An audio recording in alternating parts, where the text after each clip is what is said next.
What is good, everybody? Happy Monday morning. It's time for a track review stream. Let's get it.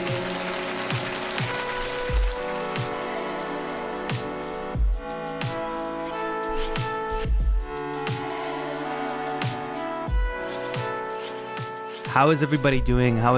Welcome back. It's a Monday and I am hyped. Because we have one of the best traditions of this channel happening today, where we take usually 3 hours or more and listen to what everybody has been cooking up, what everybody has been making over the past few months, past year, whatever it is. So welcome everybody. We're going to be reviewing music from the community today. If you do want to get in on that, if you want to submit your music, please go ahead and you can type !submit, just like Arvon A just did, and it'll give you some directions. We are reviewing channel members' music today, which you might be like, oh, I gotta pay to submit my music, whatever. You know what I find interesting? I wish there was a better way to do this, better way to set it up. But I'll say, having just a $2 membership fee, which gets you not only access to our Discord server, which is a really, really fun place. It's kind of replaced Twitter for me. People getting help on their mixes, people sharing what they're eating for dinner. It's a really great place, but there's also some free downloads for members. You can also become a VIP member and get a bunch of exclusive content. If some members want to share what their favorite part of membership is, let the people know in chat. But all I'm going to say is, having this be a reviewing members' music, what it means is we're a community that it's not just a bunch of random people dropping random SoundCloud links that show up to the stream one time. You know what I mean? It's a bunch of people who kind of have gotten to know each other over whatever period of time. People who have seen other producers progress over time. People that have helped each other out. It's a real community. It's not just like random people on the internet that are jumping at an opportunity to get their music played. That is a big difference between this community and a lot of other communities out there. Not that other communities aren't great. They do their own thing. I should also mention that we're joined by Duncan today in the studio. The music cut out at that exact moment. That's interesting.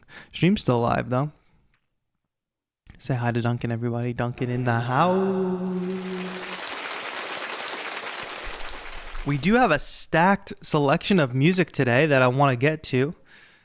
Very interesting that YouTube is just failing us today. But hi, how are you all today? I hope you're doing well. I hope our stream is still working, because this YouTube video is not working. Could just be the Wi-Fi. Am I crazy? But hello, shout out to all the channel members in the chat. Those are all the people with the green names and the cool badges next to their name.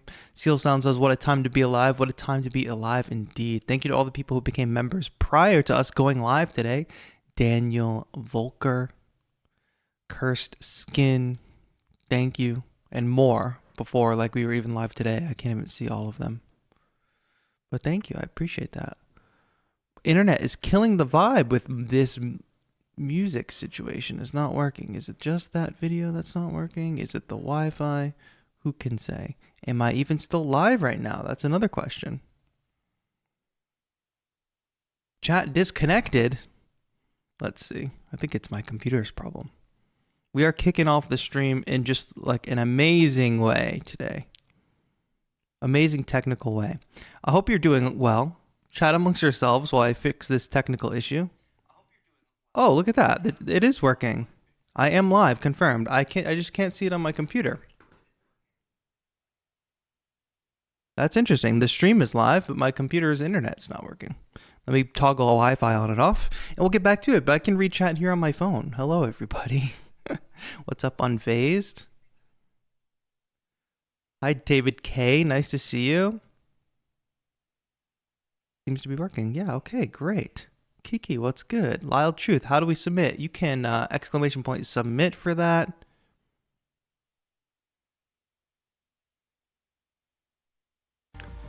Oh, we are back online, folks. Oof. Ooh, all right, I can see the chat again here on the computer. Whew, that was a quick one. Oh god, and the chat is just moving so fast now because it's catching up. So I apologize if I missed your message. Your desk is on fire? Oh gosh. It's smoking. All right, everybody. You know what it is. Before we get into reviewing today's music, which actually let me just show this for a second. Let me just show this for a quick second and make sure the music's not too loud.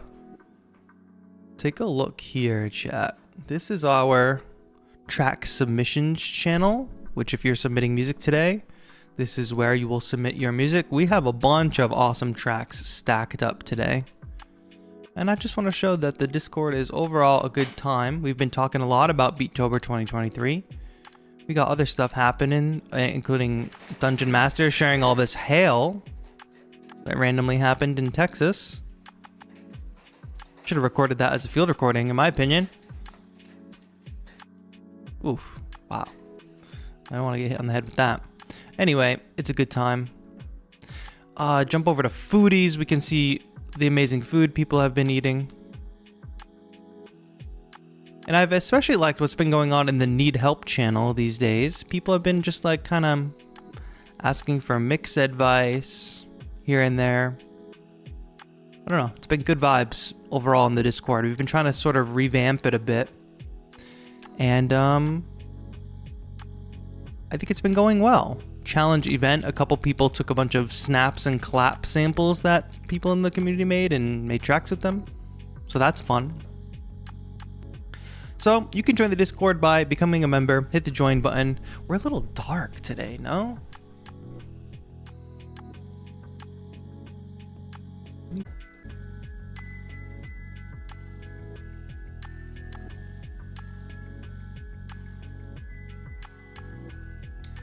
We're back. I think we're back. I hope this does not continue to happen. It's so odd because earlier, just the laptop internet was working and the stream stayed live. This time, the laptop Wi-Fi was working and then the stream was not live. We're back. Thank you for everybody for sticking with us. We're going to be listening to some amazing music from home studio music producers around the world in just a moment, but y'all know what's coming in less than a week. In 6 days, y'all know what is coming. That is, of course, Beattober. Seal Sound says New Hampshire represent. Shout out New Hampshire. If y'all want to share where you're watching from, we can get an idea of where this global community is from. Miss Nadia in the chat. Miss Nadia, a member for 17 months. I'm not ready for Beattober. Have mercy on me. Miss Nadia is more ready than you all think because Miss Nadia has created an amazing new animation for our starting screen for Beattober, which you will all see on October 1st.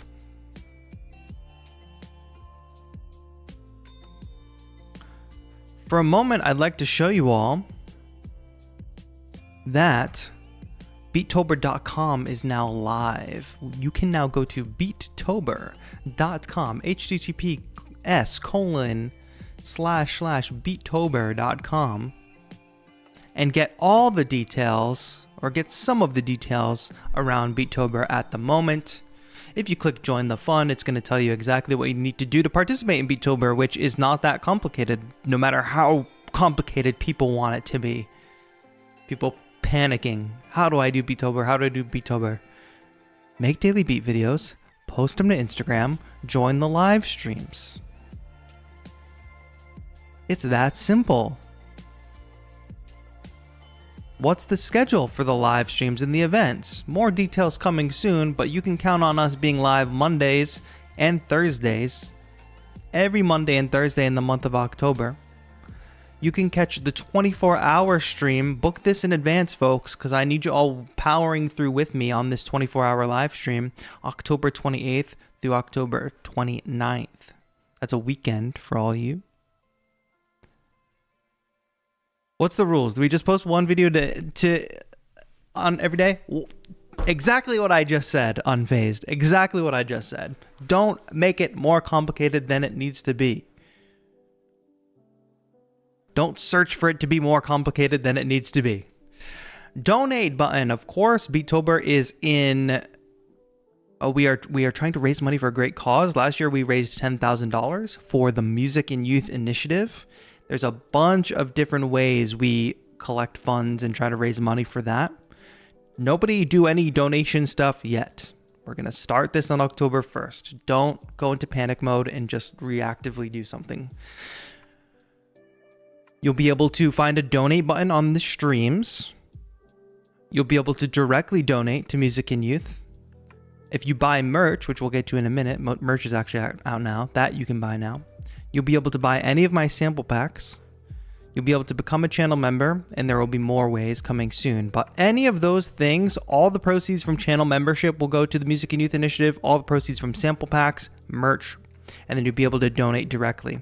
New this year, folks, we'll have some donation rewards. So if you donate $50, you are eligible to get a sticker pack, an exclusive sticker pack. More on that later.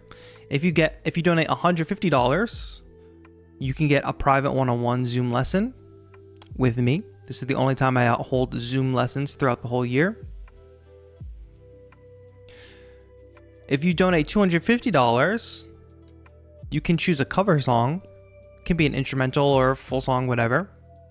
And I'll cover that song and post it to social media. $350, I will paint you a custom watercolor painting. A portrait of your pet or your favorite Pokemon. Seal Sounds asks production lessons. Yes, these lessons can be around anything you want them, anything that I have expertise in that you think I can help you with, whether that's production help, artist marketing help, that sort of thing, artist development, whatever. So as long as you donate, either via the YouTube donation thing or the direct donation, and you're able to provide proof of donation, you'll be eligible to get one of these rewards. This is another way to help us drive donations. There will also be some fun things you will be able to do while we're live. There will be some ways that you can donate and make things happen on the stream, is what I'll say. So that's the cause. That's all the ways you'll be able to support. Social media creation help? Exactly, Tom Adams. Yes, if you need help coming up with a plan and coming up with ways to do that, I am your guy.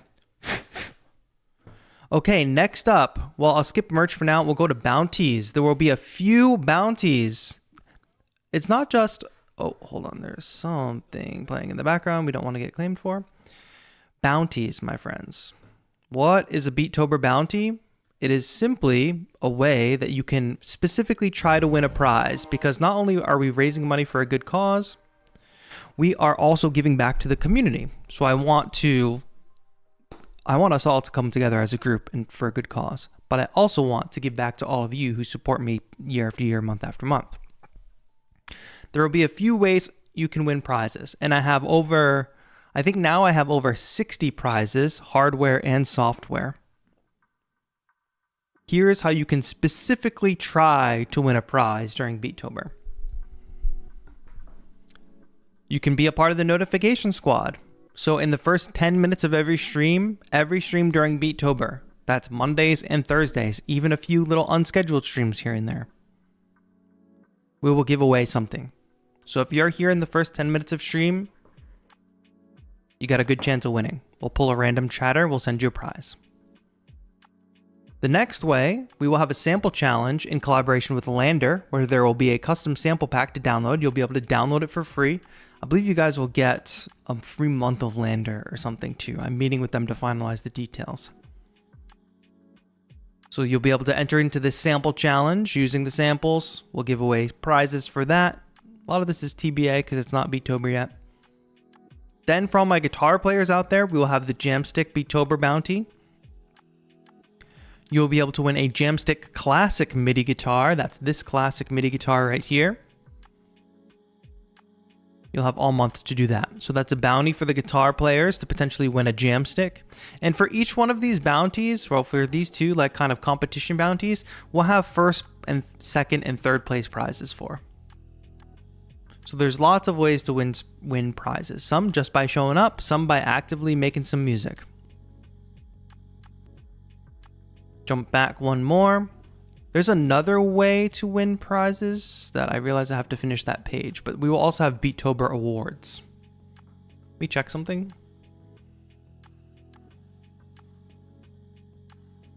Okay, cool. Yes, we'll have Beattober awards as well. This is another way. There will be a prize package for every single award. Each prize package will include one piece of hardware and software as well. There will be an award for Best Collab, Best Dallas, Most Improved, Best Original Song, Best Live Performance, Best Video, Best Finger Drumming, and new this year, The Beast of Beattober. The Beast of Beattober will have created 20 beats or more over the course of Beattober 2023 and have demonstrated exemplary skills or significant improvement in addition to otherwise notable qualities, whether it be musical, visual, or community-based. Each one of these awards comes with a prize package that will include hardware as well as software. These are all ways you can try to win a prize during Beattober. And of course, why do we do all this big event? Why do we have all these prizes and all these giveaways? Because the more people we can bring to our streams and bring to the content, the more people can find a donate button and help us support a good cause. So that is my whole mentality here. Not only can I give back to the community, but we can draw people in to our good cause. Finally, the last thing, and then we're going to get into listening to some music today, is the Beattober merch is here. I'm rocking this hoodie right now today. You can go there, click shop now. A couple people have already ordered because I gave the link early in the Discord. We got hoodies. We got mugs. Oh, I have the mug right here. These are my original sketches, by the way. Daily Grind, Music and Coffee. You can actually see skeleton there. Now it's on a hoodie. So yeah, I tried to pick more affordable options this year in terms of product. So we've got notebooks, hoodies, t-shirts, the works. We got a really amazing artist named Misery Guts who went ahead and did this big logo design, which I think is probably going to be the most popular, right? I think it's pretty dope. I think that's pretty sick. So stay tuned for that, or not stay tuned for that. You can go buy merch now if you want. Proceeds will go to the Music and Youth Initiative. TAETRO-shop.com, but the easiest way to get to all this stuff, again, is beattober.com. Just head over there and check it out. A lot of people last year wanted the merch available early because the shipping time's a little bit longer. If you want to get your merch in time for Beattober, you should order it relatively soon. All right, everybody. And I know we had some technical issues earlier in the stream. I apologize for that.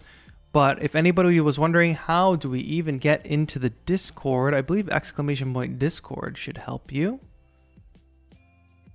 All you have to do is link your YouTube account to your Discord account. You go into your Discord preferences and link your YouTube account in there, and you have access to our Discord. I've seen a bunch of people jump in already.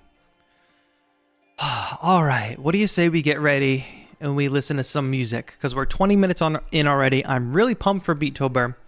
I want to let everybody know, please mark your calendar for October 1st, because it's not a Monday or Thursday, but we will be live. It's a Sunday. It's less than a week away. We'll be live on October 1st to kick it off. Who in the chat is participating in Beattober?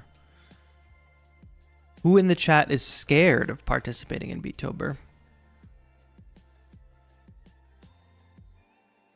All right, I gotta arrange my screens here so we can see everything we need to see. And I'm gonna go to our track review submissions channel, and we're gonna be good to go. What are you scared of, my friends? What are you scared of? I'm scared and will participate. That is the correct take. That is the correct take. I think 3 years ago when I did Beattober for the first time, I woke up on October 1st and said, am I going to do this? And I said, might as well. And I did it. So I think what helped me there was not making a huge deal out of it. Not like making it overly complicated for myself, you know? Not overhyping. All right, we are going to kick things off here. Let me get my screen together. Seal Sounds is first up in the channel. I'm going to go right down the list in the track review submissions channel, and we're going to listen to all that music. What's wrong with SoundCloud? Now available. First fans. I don't want that. Okay, let's go. Let me set this up. See, it's all cut off. We got to like arrange it like this. We probably should move the camera. That. Now I can sit comfortably. That's better. Little less. Little less. Okay. Can I record what I created in Ableton and submit it in Beattober? You sure can, Penny C, but I don't think that's going to be a fun video to watch. So consider that. But I want to note too, because some of you are new, every stream during Beattober will probably have a sponsor, so we'll be demoing some gear or making some music or something. But at the end of every stream, I will look at anybody in chat. If you're in chat and you want me to look at your Beattober beats, I will look at them and play them on stream. So keep that in mind. So like we're doing a track review stream today, but in Beattober, we pretty much do a track review like twice a week. I was going to mention one last thing.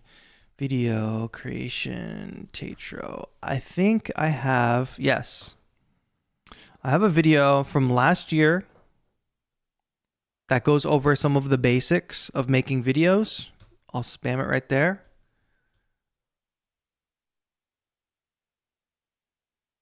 What types of beats should we make? That's up to you, my friend. That is totally up to you.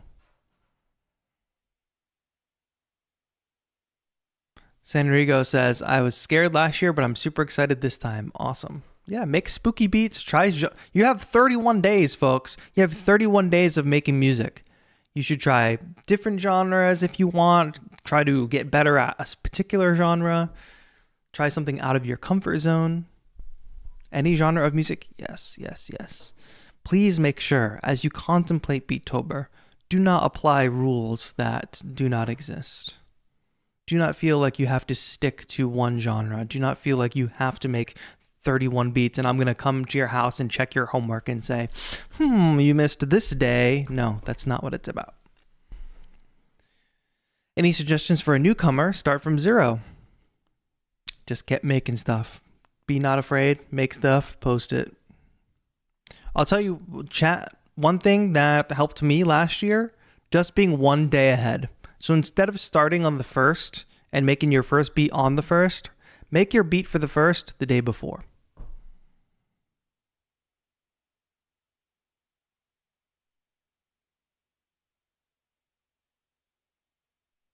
Be one day ahead with all your Beattober beats.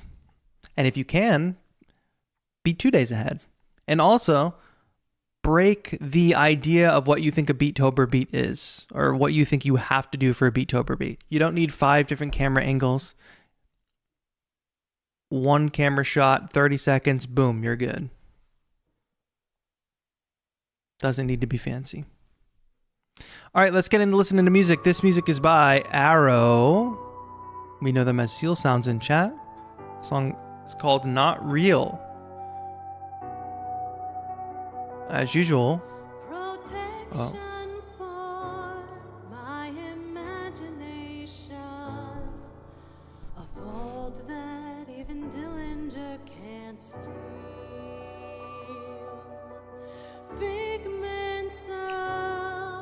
Irish folky vibes, right? But figment doesn't mean that it's not real. Phantoms are still cold enough to feel. Of course it's happening inside your head. But why on earth should that mean that it's not real?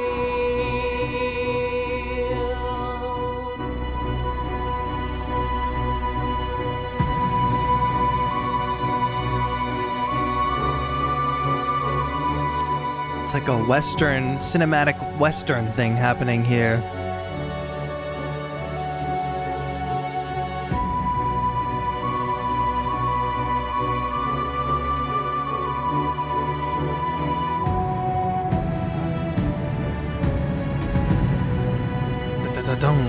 Of course it's happening inside your head.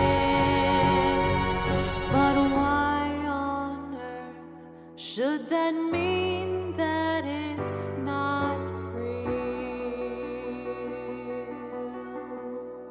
It's almost giving like a slightly dramatic Radiohead vibe, no? Am I out of pocket for saying that? Thank you so much, Seal Sounds, for that submission. This is really something great, something different to kick things off with.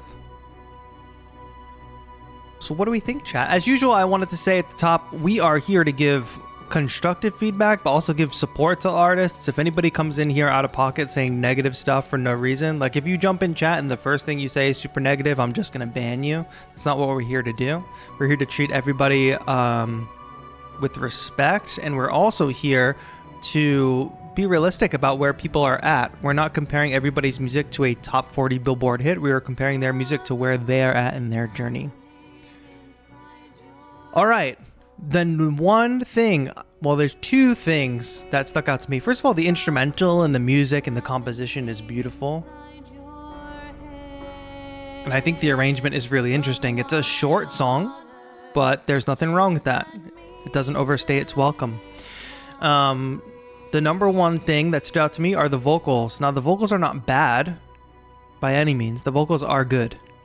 However, you need to be using pitch correction. It's not because you're a bad singer and that your pitch is so bad you need pitch correction. It is because this is an industry standard. Your vocals need pitch correction. The pitch needs to be locked in. Doesn't need to sound like T-Pain. Doesn't need to have an auto-tune sound to it. But the pitch does need to be locked in, especially when you've got things like harmonies. Fascination, but figment doesn't mean that it's not real.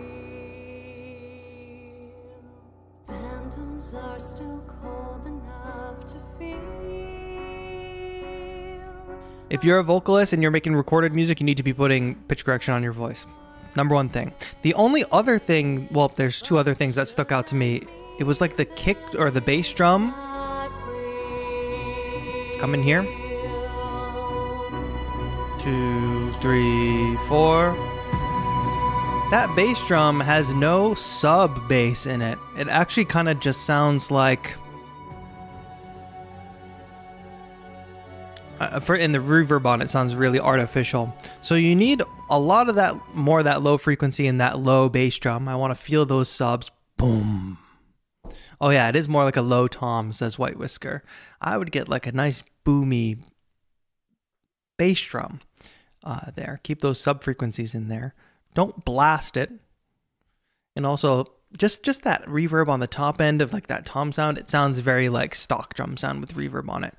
The last thing I was going to say are the vocals when they get doubled. Where does that happen? Right there.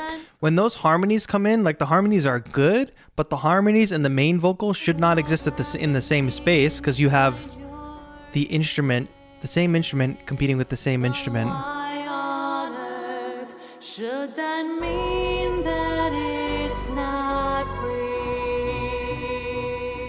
So with harmonies, when you have a main vocal and harmonies on it, you have the opportunity to play with that stereo space. So you can utilize the stereo field with that. You can, White Whisker says widen the harmonies. You could widen them, or you could simply just put one on the left or one on the right, whatever it is. But move it out of the way of the main vocal. Keep that main vocal in the center. Get some of those harmonies left or right, etc. I do actually have the double panned a little and EQ differently. Does it need more? Definitely needs more. It just feels like it's doubling on top of the main vocal. I'll listen back one more time. But why on earth should that mean that it's not real? It's less obvious when it goes into the higher range, but when it's sitting more in the same range as the main vocal, it's a little it's a little kind of doubly and a little getting in the way of itself. So you can be a little more extreme with it.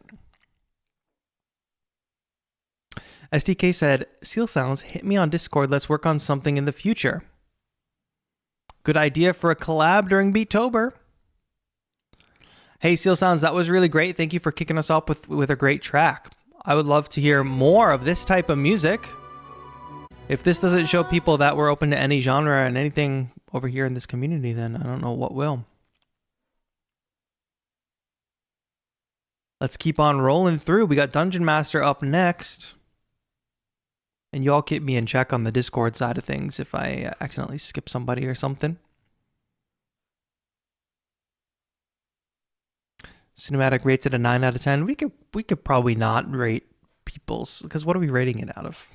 I don't know. The numeric rating system, I don't think it works for this format. Let's go. And now for something completely different.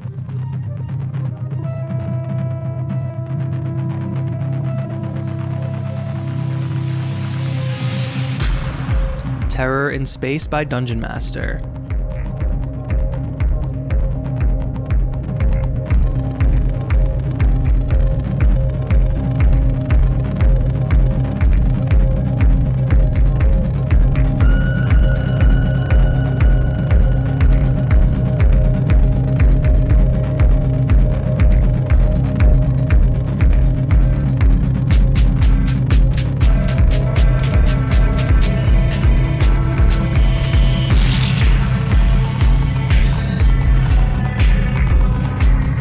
The grainy texture is nice.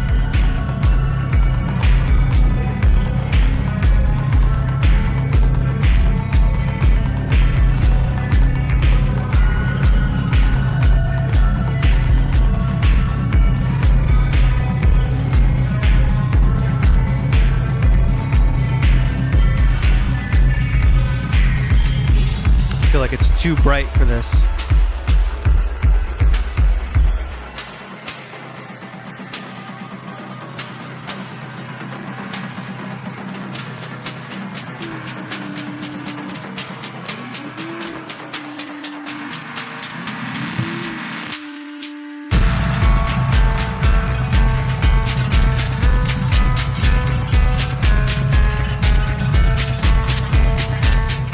I'm sort of feeling like mix-wise, it's a little heavy, like there's not space for every little thing that's going on.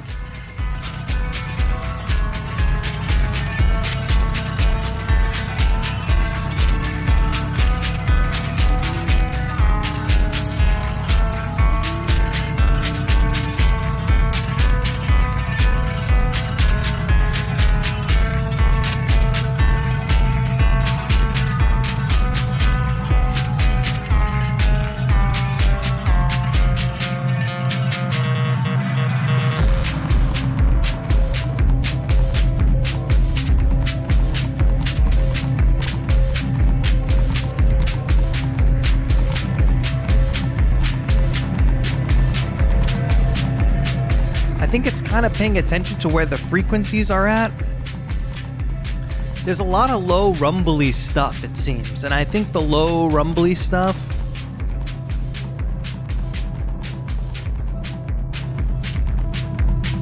is kind of muddying up the mix for everything else. So if you've got a bass in there, if you've got something that you want to be rumbly, get everything out of there. Dungeon Master, it is a very intense track. Thank you for submitting this. Obviously completely different than our last entry, but that's what I love about this community. It's all different music all the time. I think the track is strongest when there's less happening. Like, this sounds good. This sounds mysterious and intense without being overwhelming. But slowly it starts to evolve or devolve a little bit, and it becomes a bit too overwhelming. I think here it's going to change. So what happens is those claps come in and the hi-hat comes in. And this little section right here kind of just, I don't want to say kills the vibe because I don't want to be too harsh, but like it throws off the whole pulsing hypnotic nature of the track. Because earlier I'm here, I'm locked in. This is hypnosis right here. Even that little scream, that's great. As soon as we start to hit this section here, I'm broken out of my hypnosis. It doesn't feel like a transition. It feels like the groove's gonna change, but the groove doesn't change. The hi-hats just start doing this kind of random thing.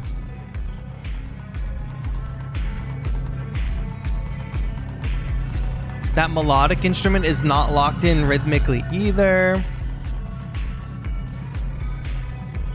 I think it's a less is more kind of thing. Focus on, like, if this is supposed to be really like a dark industrial track, lean into those textures that you're really good at.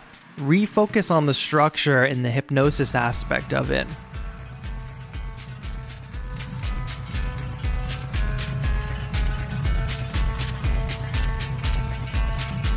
You have this really straight ahead thing going. The hi-hats are nice here, what they're adding to the groove, but then that melody on top is just a little confusing rhythmically. It's like too much to focus on rhythmically. Dun, dun.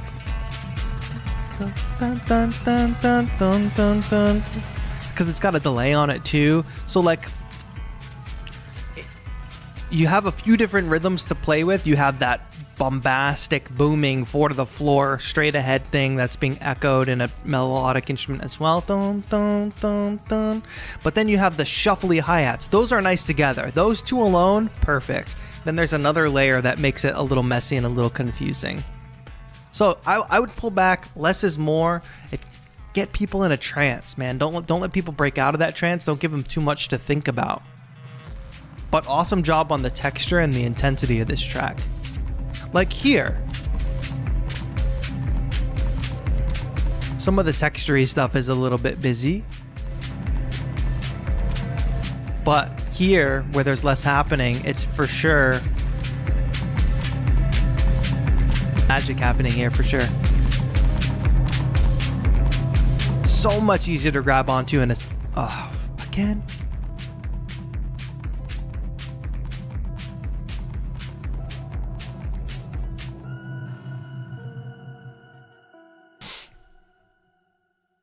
Are we back up? Sorry, we went down for a bit. I was gonna say, there's magic happening here in the end of the track. All the places where there's less happening, it's easier for me to grab onto, and for me, it sounds more professional. Music should be a little louder. How's this?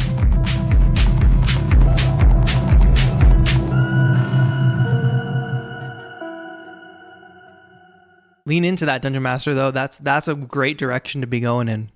I hope you all could hear my feedback for that. Sorry we're having some internet troubles today, but we're going to keep things rolling, listening to independent artists from around the world, making all different genres of music.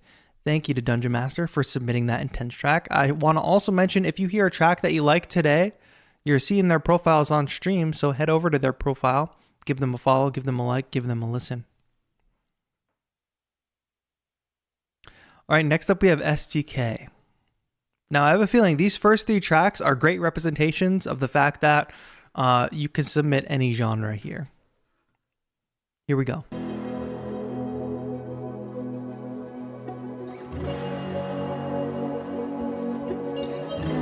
Using some granular effects and guitar rig or something, SDK? What do we got there?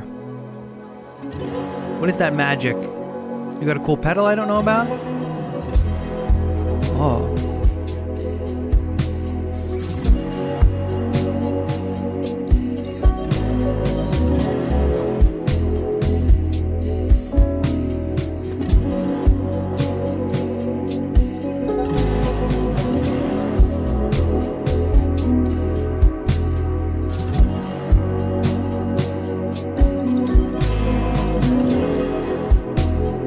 Bon Iver vibes a little bit.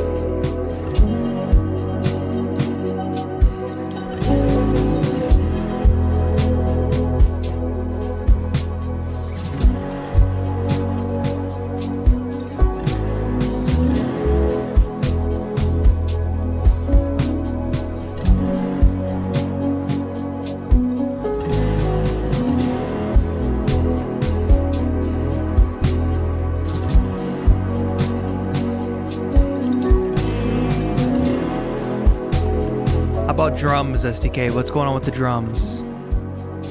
Some of the drums were live recorded. Passed through a reel-to-reel tape for extra crunchiness. Nice.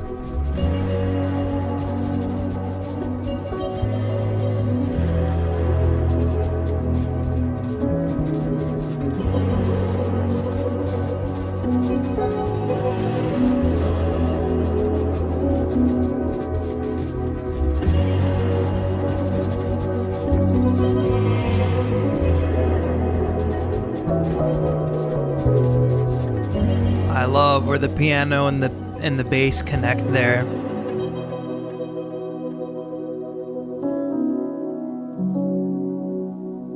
That piano sounds great too. I'm surprised to see it not in your list of live instruments. So that's a really nice piano sound you've got there.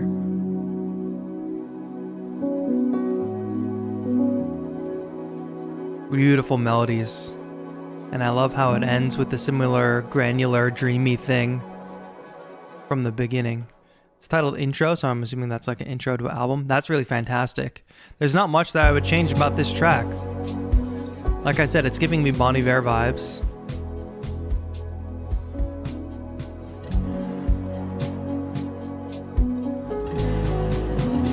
I love those chords. Those long strummed out chords. So the one thing that I struggle with, and that I hear a little bit in this track too, is how do you mix a piano in a track like this? In a big, lush sounding track, that it's especially one like this. You've got these big guitar chords happening, then you've got these nice piano chords happening. That mid-range gets muddy real quick. I don't think this sounds too muddy. I do think the piano and the guitar are competing for space at some point. My resolution to that is I usually try to pull some of the lower mid-range out of the piano and let some of the high mids and highs of the piano still come through, because you could still have, like, the bass is covering the bass line, right? The piano in some sense is doubling that bass line in the left hand.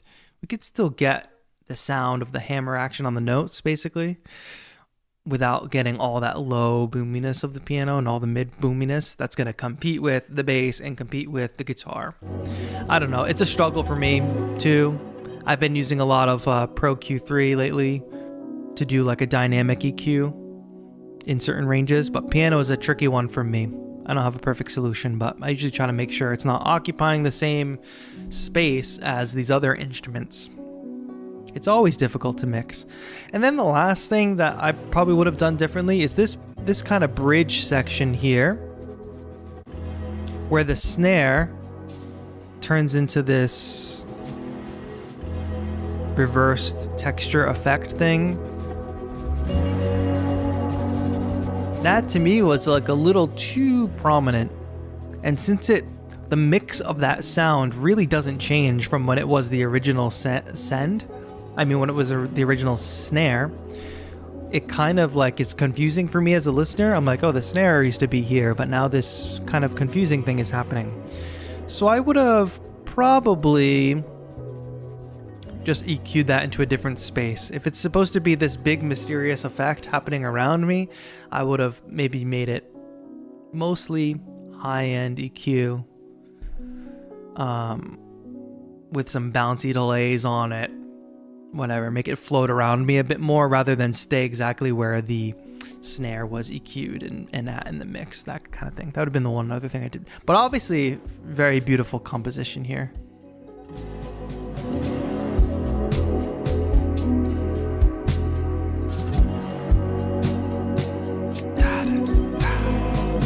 There's just a lot of really great moments, places where like the piano and the bass sync up, that little cymbal that happens. Great work, STK. Nice job. All right, we are kicking things off in a strong way here on the track review stream. Thank you everybody for hanging out. If you could, please take a moment and like the stream so more people can find us. If you're just joining or you don't know what's going on, we are reviewing music from around the community. We do this pretty much every other month here on this stream. People can submit via our Discord, which you get access to by becoming a channel member. You become a member for as low as $2 a month. That gets you access to our Discord and a bunch of other perks. Get your name in the credits on videos, get a badge next to your name in chat. There's some free downloads available as well. And you can submit music and get some valuable feedback here on stream for your music. So thank you all for tuning in. Thank you to everybody who has submitted. We are just getting started here today. Now let's kick back, relax, and listen to Alja, a retro wave vibe with Wildfire. Let me know how these levels are. If the music is still a little too soft, I can bring it up.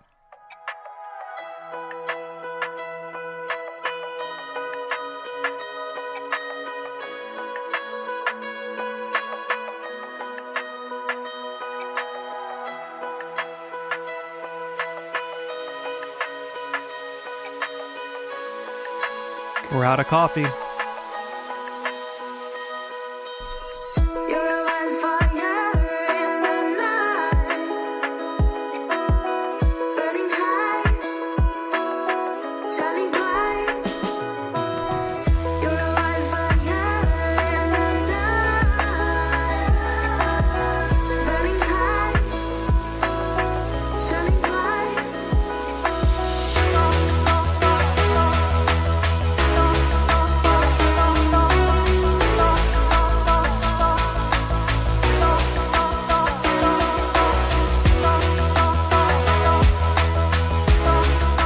So far, it's a really cool song. I think I'm going to have some mixing notes, but I'm liking it so far.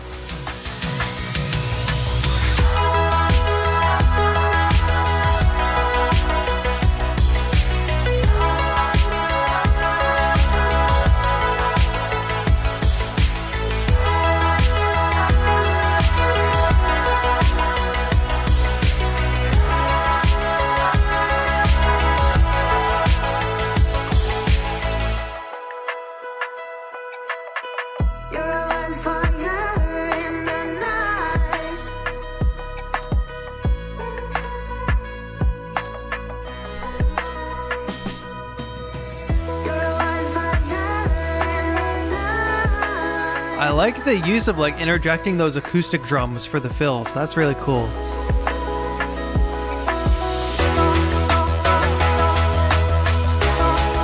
Okay, this section right here, this pre-chorus section, this was similar the last time it happened too. It's much louder than the verse section. That's sort of a mixing issue there.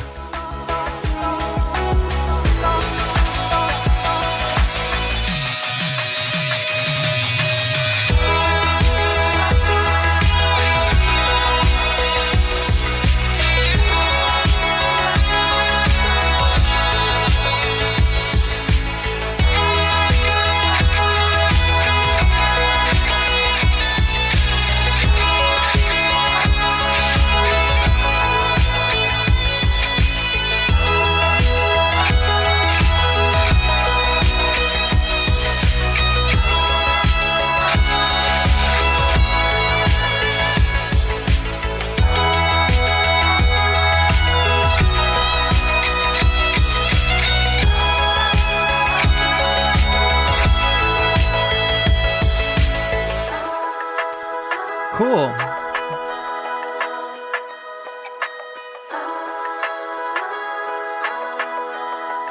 There's a lot of cool things happening in this song. I like this direction, Alja. It's not like, I feel like previously, well, you've done some covers before. I also feel like previously you were pulling a lot of inspiration from like Chainsmokers-y type music, and this feels like a step above that. This feels like a step above trying to sound like Chainsmokers, and sounds like you're kind of coming into your own style a bit.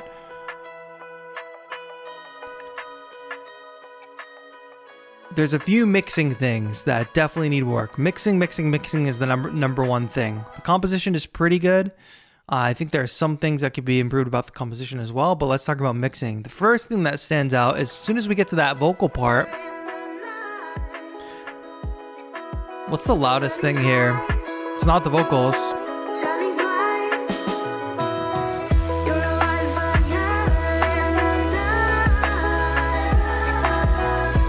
What I'm willing to bet is this guitar happens here in the intro. and stays at pretty much the same level by the time we get here. So instead of like gain staging your parts, you just like continually added parts. And what that means is nothing is getting out of the way for the important thing. So if you have an intro where you have an instrument playing, it's playing a melody. That's what you want people to listen to. As we progress in and we get the vocal, we obviously want people to listen to the vocal. We don't want people to still listen to that guitar, or we want that guitar to be in the back of people's minds and the vocals coming forward. Would compressing them help? Compression is a good tool for like leveling the peaks and valleys of the volume of a track, but it's not going to make something pop out of your mix so much. It's still going to come down to how you set the gain for each part at different parts. So you should be automating that throughout. When you have vocals in a track, the vocals must be the loudest thing, or else your listener is going to tune out. They might not even know why they're frustrated, but they're frustrated because there's things getting in the way of the human voice.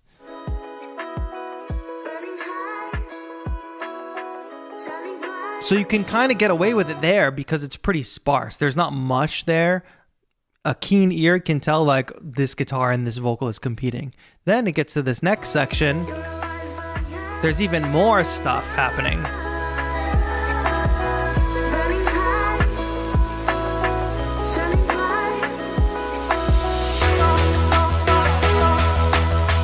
And like I said, there in this section, this whole section is way louder. So I don't know what's up with that. It just seems like an entire gain issue throughout the whole track. And that kicks right off with that reverse cymbal. That reverse cymbal is louder than anything in this whole track.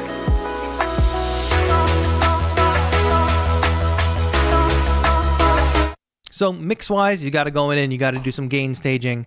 You got to think about in each section, what is the primary thing you want people to be listening to? If something is not the primary thing you want people to be listening to, it should not be the loudest thing. It might not even need to be in the center at that given moment. The next thing is a compositional note I'll talk about. You have this song with vocals on it, and it kicks off with that verse. Right? Good verse, good vocals, right? But then we get to the drop. We do this whole build-up where the vocals aren't there. We have some vocal chops. But I think you've kind of set up this expectation that this is going to be a song, like a song with a hook. And then we get to the drop in the hook, and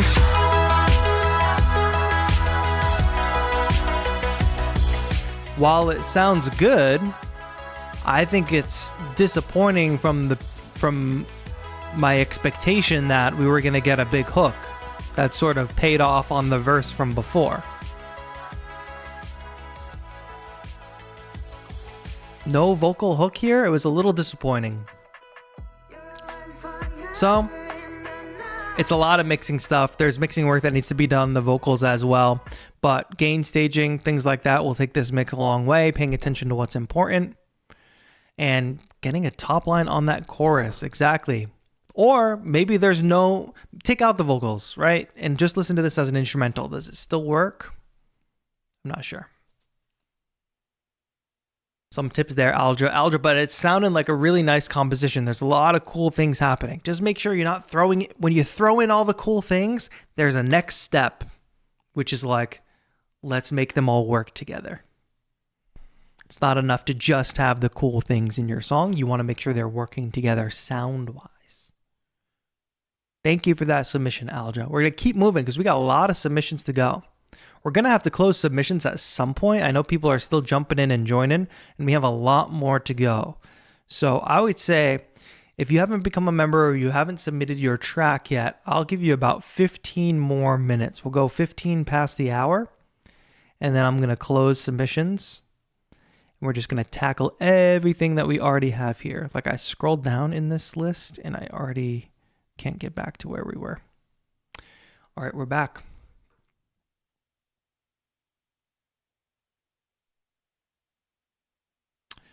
Cursed Skin says, everybody makes such good music. I'm going to be ashamed for my creation. You should not be ashamed. Don't worry about submitting your music and it not lining up with like quality of other producers that you hear on here. You have no idea what these other producers have gone through, what their journey has been. They could have been making music 10 years before you ever touched a MIDI keyboard. 10 years before you ever asked TAETRO, what MIDI keyboard should I buy?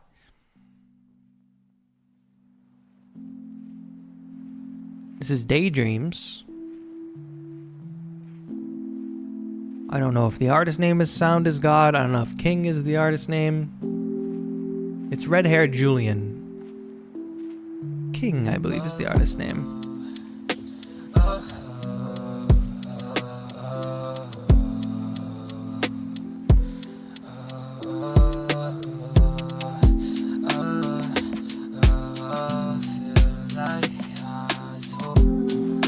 King.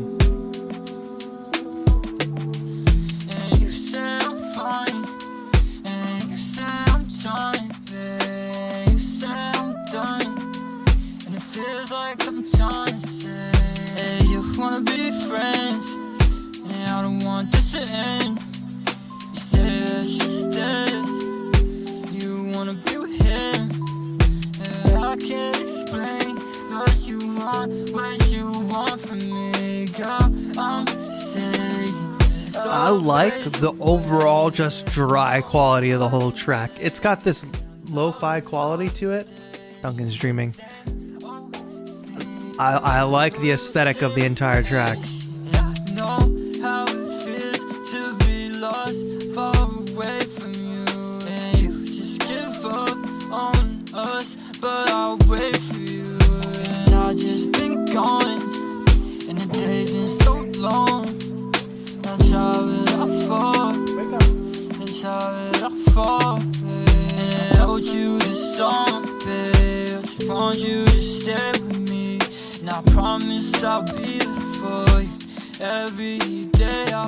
No, not less auto-tune on the vocal. The vocals are supposed to sound like that.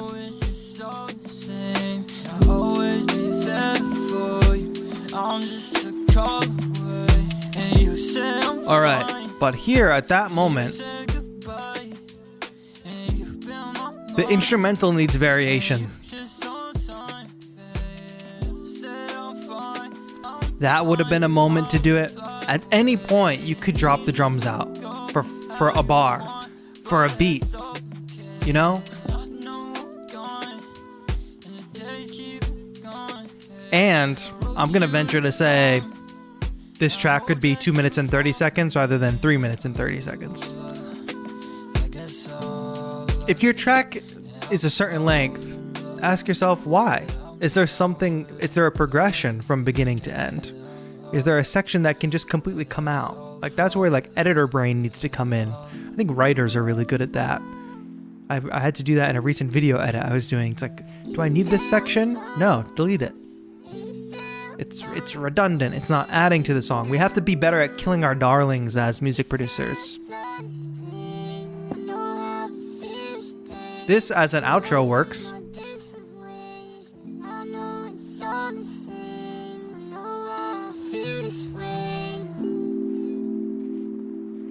All right, King, yo, great work. Like I said, I really, really like the overall aesthetic of this track. It's giving like you recorded it yourself on a phone. Like, I have a light, so sorry if there's not much variation. No worries. Variation doesn't always have to mean adding things on top of the track. It doesn't mean adding new layers. It can mean taking things away.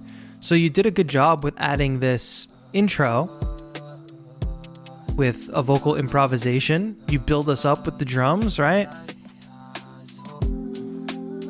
And then that second vocal layer that sounds different than the earlier vocal. Good work. But where is all that kind of magic and variation through the rest of the track? Pretty much when we get into the track, when those drums and the verse actually starts, right there, from 40 seconds in to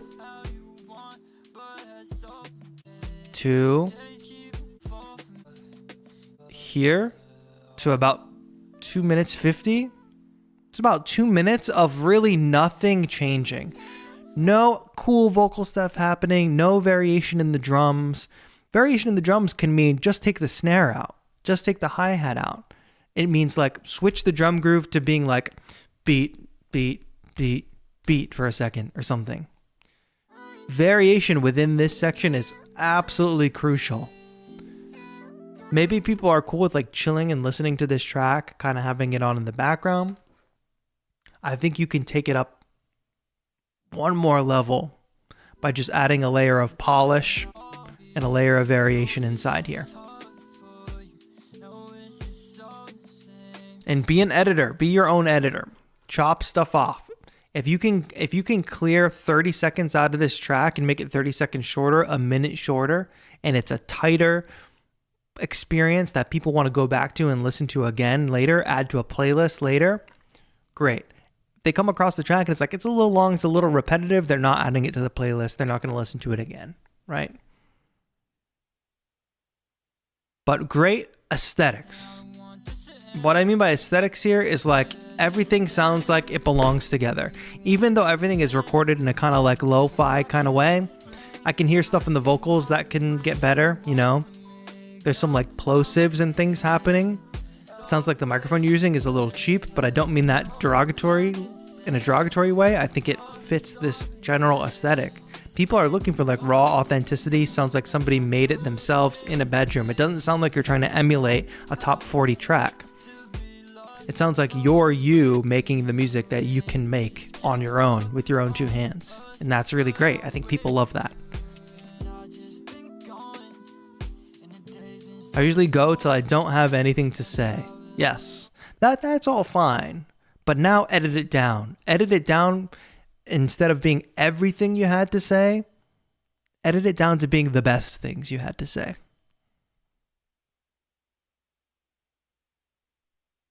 How many people do you know that are just going until they have nothing to say? They're just saying everything. If you say everything, it never really sticks out. If you say everything you want to say, but it's not permanent, we're not working on tape, edit it down. Pick the best lines. Listen to the melodies back. Be like, that melody works, but this line could be stronger. It could be this, whatever. Next up, we have Cade or Iron, I should say, with Contagion. A little bit of a Beattober vibe. And Cade is in chat as well and says, yo, TAETRO, your hair is fire.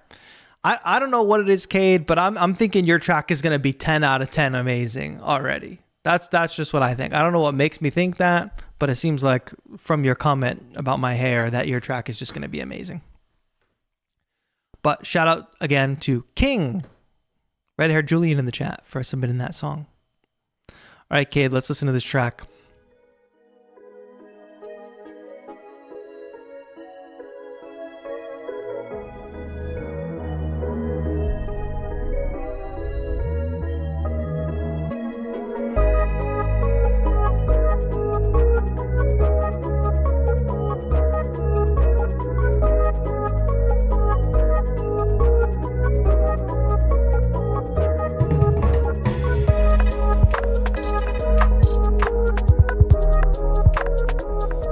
Crazy is that 808 is booming, the kick is not hitting.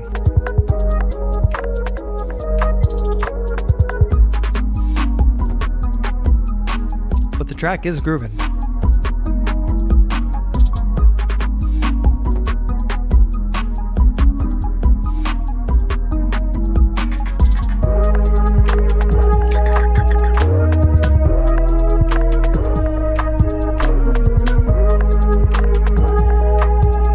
Pause it here. Two instruments competing right now, right? Listen back.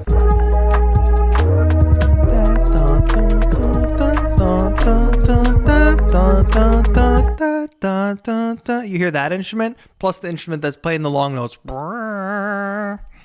They're in the same place in the mix and they're both in the center. Why?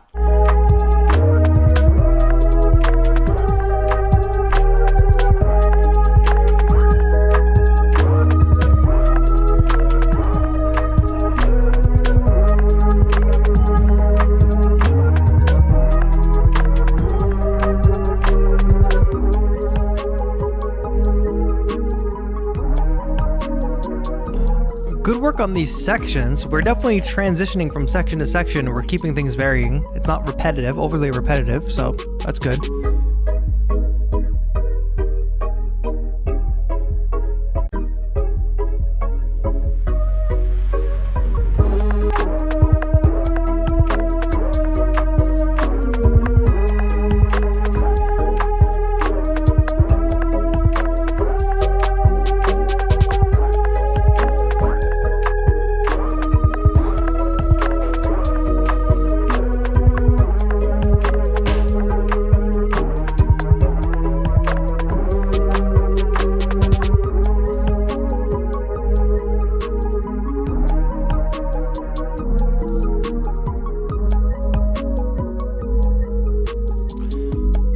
My main focus is song structure. All right, I think song structure, you got it pretty good. I think definitely this sounds like a track that needs a top line vocal on it, so I'm assuming that we're leaving space for that, which is totally fine. It sounds like that 808, you like turned up the attack on the 808. Is that accurate? There's like no attack on the 808, so I think that was maybe your attempt to make way for the kick, but the kick and the 808 don't happen at the same time. There was something smart I wanted to say.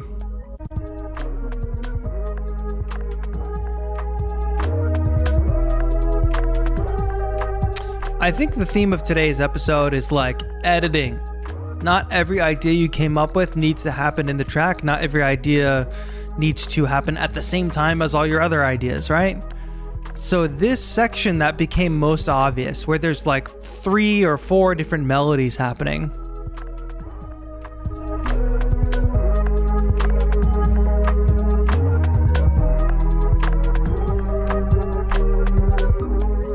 There's like a long melody happening. There's the like, dun, dun, dun, dun. There's a bell melody in there. The 808s are doing their thing. It becomes a point where there's too many things to listen to. So I wonder, think about the main thing that happens throughout the whole track. It's great that it gets pulled out here. Dun, dun, dun, dun, dun, dun, dun, dun. What if we pulled that out here and just let that longer melody ride? Or instead of it being da, da, da, da, da, da, da, da, what if we just like reduce that? Dun, dun, dun, dun, dun, dun, like take half the notes out of it. That way you can say, okay, listener, I've got this new melody for you to listen to. And it pulls focus back over there. Too many things competing in that section. So edit it down. But you did do a good job on the song structure. So if you've been working on that, hats off to you. Good job. Now go find a rapper to get on this beat.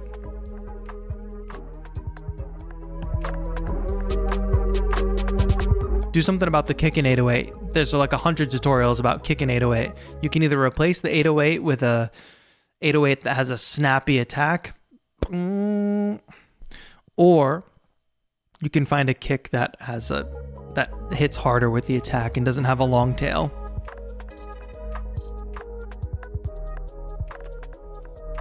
I think that's cool. That's a cool track. There's cool things happening in this track for sure. You've got a good collection of sounds. Now just polish it a little bit. I think a lot of the tracks that we get on these streams are like 90% there. There's just a little bit of like our bad habits from being amateurs still coming through sometimes. I think someone in chat mentioned you got to wear many hats. I think that's literally what it is. You have to imagine yourself, okay, I put on my hat and I write the track in the first place, which means I'm getting all my ideas out there. Getting all the ideas out there, putting it all together. Take that hat off. When you're done with that, take that hat off, throw it in the garbage, set the garbage on fire, throw it outside. Now put the next hat on. The next hat is you're going to look at this track super critically. You're going to take out all the things that don't need to be there. You're going to cut some things that you loved, but the track's going to be better. I think it was like when Kanye was making Yeezus, which is like one of my favorite albums of all time, production-wise. before it was done, he brought it to Rick Rubin. And instead of Rick Rubin adding a bunch of stuff in, changing a bunch of stuff, he took out a ton of stuff. That's how you get this minimal, super polished professional sound.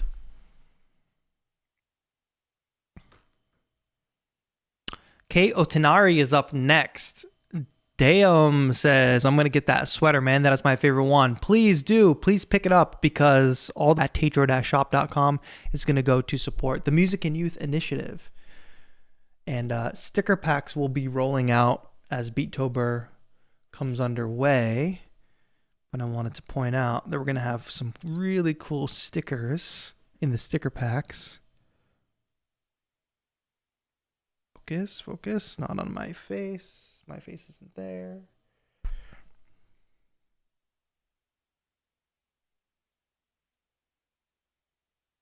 So stay tuned for that. I hope you're all enjoying today's stream. Show some love to the producers that we play today. And if there's questions in chat, feel free to talk amongst each other. I don't gotta answer every question. Kei Otanari with Ghosts in the Stars. I love the sound of that title.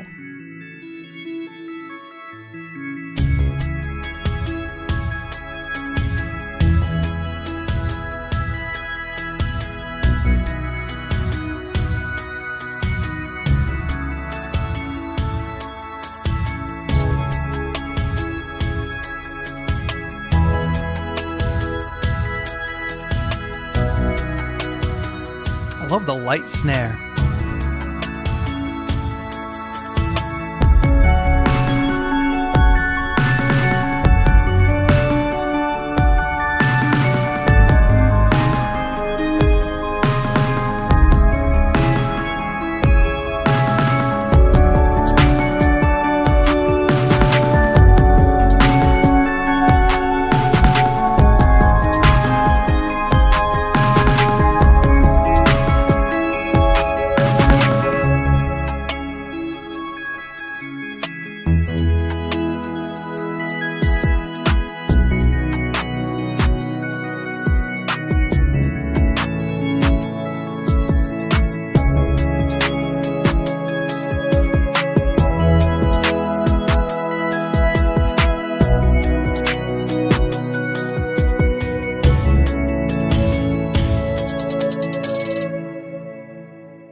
It's like pushing like a creepy vibe, but also being like magical and mysterious, right?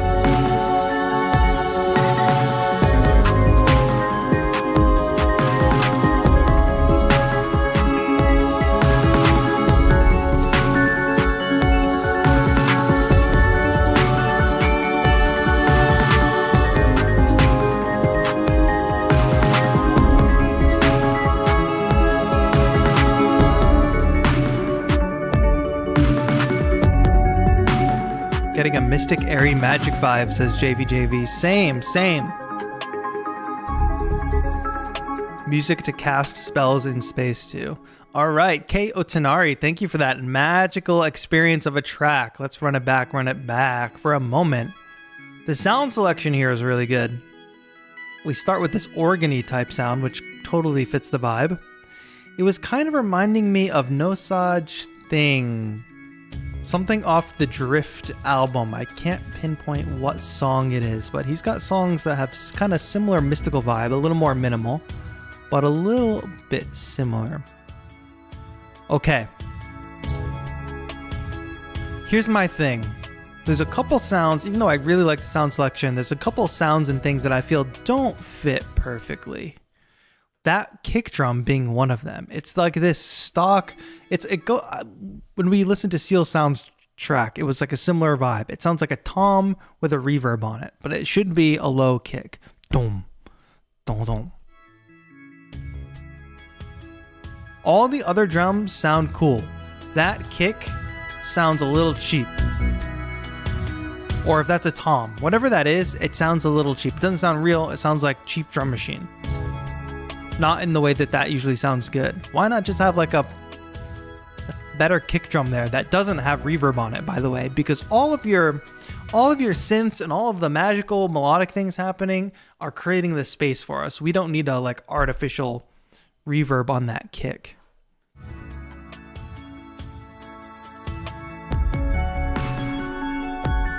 This kick here sounds like a normal kick,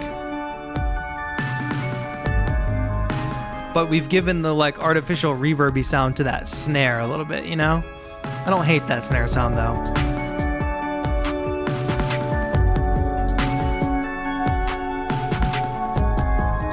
The coolest drum sounds are like these trappy drum sounds. Those stuttery hi-hats, that snappy snare, those are the best things. You don't want to, I think that level of character, you don't want to lose that in your other sections of the songs. You don't want people to forget what kind of song they're listening to.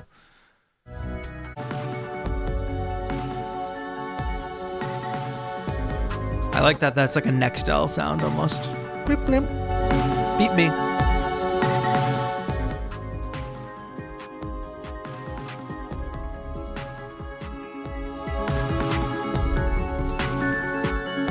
I'm also not feeling the hit, you know? I'm not feeling the hit and the drive of the bass drum. Let me get to here. And to that point, this last kind of chorus here, we've got this epic like Tim Burton-y chorus thing happening. But I wonder if it needs like a held string note or something to bring it to a higher level of intensity. Otherwise, it's relatively at the same intensity level as here.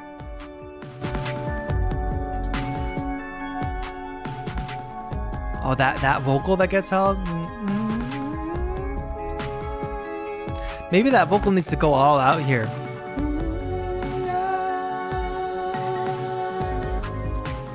Or maybe that needs to stay held. Something to just push the epicness of this final section. Push the energy level, because otherwise it's the same energy level as here.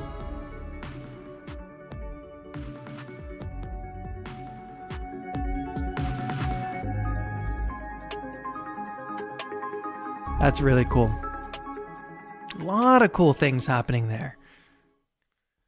A lot of cool things happening. I think if you lock in a little bit more with the drums, like if you give me more of a groove to latch onto, maybe that's not the purpose of the song, but I'm looking for that groove to latch onto. It kind of is here. Boom, boom, cut, boom, boom, cut, boom, cut. But an interesting version of that. But then in these sections, we lose it a little bit.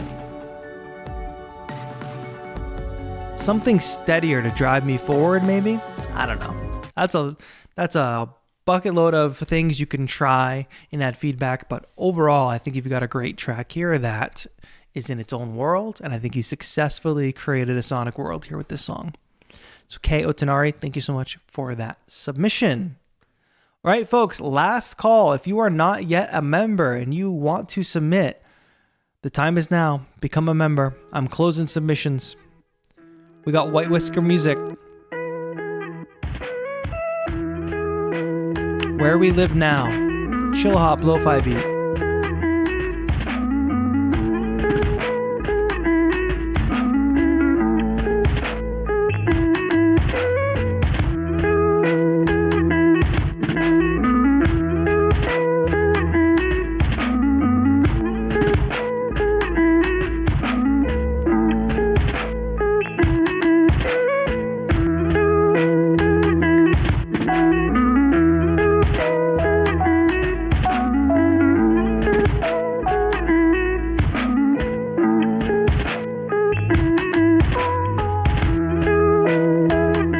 On the MPC, nice.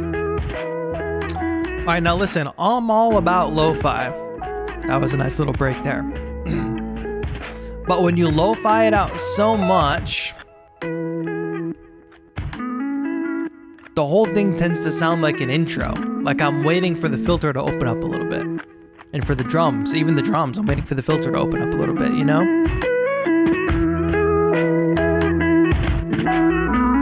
Is this like an American football track or something?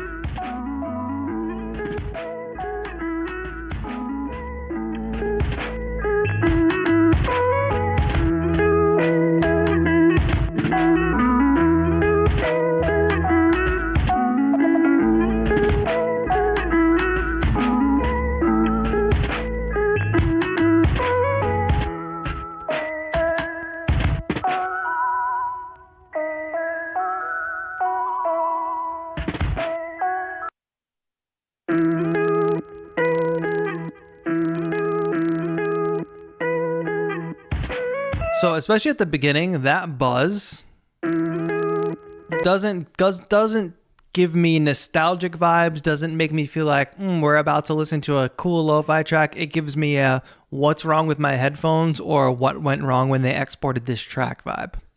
There's certain things that are not translating production-wise. Oh, okay, so that is not intentional. Okay, that's good. Okay, but yeah, the whole thing is kind of muffled under this filter. Now, I know that that's a lo-fi technique, but when the whole track is like that, it makes me feel like, what's coming next? I feel like if you did a couple bars where you even took out some low frequencies, and then you dropped where you open up that filter and we get the full brightness of the guitar and the full brightness of the drums, it's gonna feel like the track arrived, rather than the whole thing sounding like an intro. The other thing is, that's a really strong riff, but it's really hard to keep that riff going through the whole song. The piano is a really nice touch.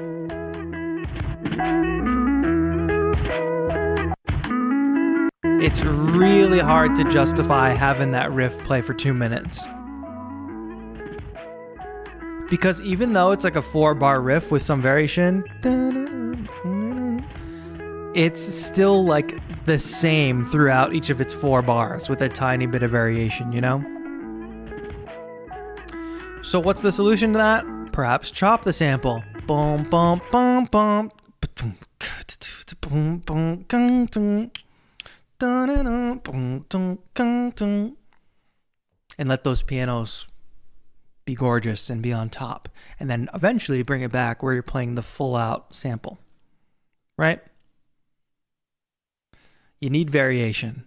I always say, if you have something that is playing from the beginning of your track to pretty much the end of your track with no breaks, you got to do something about it. You either need a really strong justification for doing that, or you need to cut it. You want to tell us what the emo band was? More modern than American football. Dun, dun, dun, dun.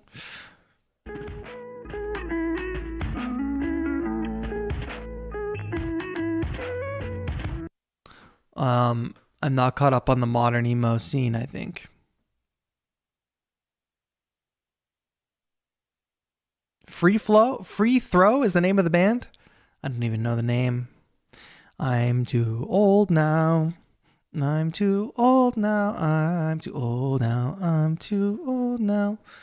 Dubosk, you're a member. You can submit. You'll be our last submission. Drop it in the track review submissions channel, and I'm switching it. Somebody type submissions closed in chat so I can pin it. We're going to listen to Jen Lou's Back in the Day, featuring John the Jekyll. John the Jekyll.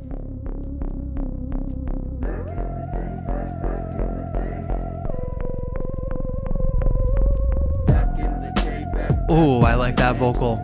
I'm going to blast this track while I run to the bathroom. I left them back in the day. The only thing left up is back in the day. Back in the day, back in the day. I was new to having haters, had to learn to break them in. Back in the day, back in the day. When my supervillain origin story up again. Back in the day, back in the day. I had a long list of enemies. Back in the day. Where they at now? Back in the day. The only thing left up was back in the day. Yeah, back in the day I used to be a sweet kid. Stop laughing, motherfucker, it's true, I really did. No lies, I didn't fib. If I saw some evil shit, I just closed my eyelids, cover up both my ears and I shut my mouth. But the devil got involved and it changed my route. And when it's all said and done, man, it wasn't my fault. It's the world that's corrupted. I didn't just grow up in it, I erupted. Any shred of innocence I had left was abducted. Shit talking Daffy Duck, fuckers got hunted. Drop kicking punted, back into their mama's cunt kid. Bought a one-way ticket to a facial reconstruction. You are really dumb. This ain't a motherfucking game. I'm like a runaway train. At the end there's only pain. And I try to explain that I am not insane as I take the propane torch and burn a hole in your brain. Back in the day. I was new to having haters, had to learn to break them in. Back in the day, back origin story up again. Back in the day, back in the day. I had a long list of enemies. Back in the day. Where they at now? Back in the day. The only thing left up was back in the day. Where they at now? My enemies, where are they? Can you open submission? No. You're late. Back in the day, you could catch me pushing 110, hustling in my Camry. Till this day, all the simple-minded motherfuckers can't really stand me. And if you ask why, well, it's probably cause I fucked their mama, pulling up into their crib and dropping off some Plan B. No hesitation, hit 'em with Command Z. Fucked around with Bruce Lee, Kung Fu movies, pebbles that were fruity, OG, Call of Duty. Golf girls were my favorite, cause you know I like them spooky. That section just sounded like things that rhyme. Cool references that She rhyme. pursued me. No matter how ridiculous my goals did not elude me. I never lost It does my have mind, a big I simply unscrewed it. The doctors did what they could, getting they tried to pumped reboot vibe, it. though. But I was in control, my rage was deep rooted. My will was undisputed. From a prince to a king, go ahead and salute me. Am I the only one reminded of Hamilton? He was a bastard. Son of Where a- my supervillain origin story up again. I had a long list of enemies. Where they at now? The only thing left up was back in the day. I love that bass thing that's happening. The rapper loves Hamilton? Okay, that's cool. Good call then on that. Intrigued viewer.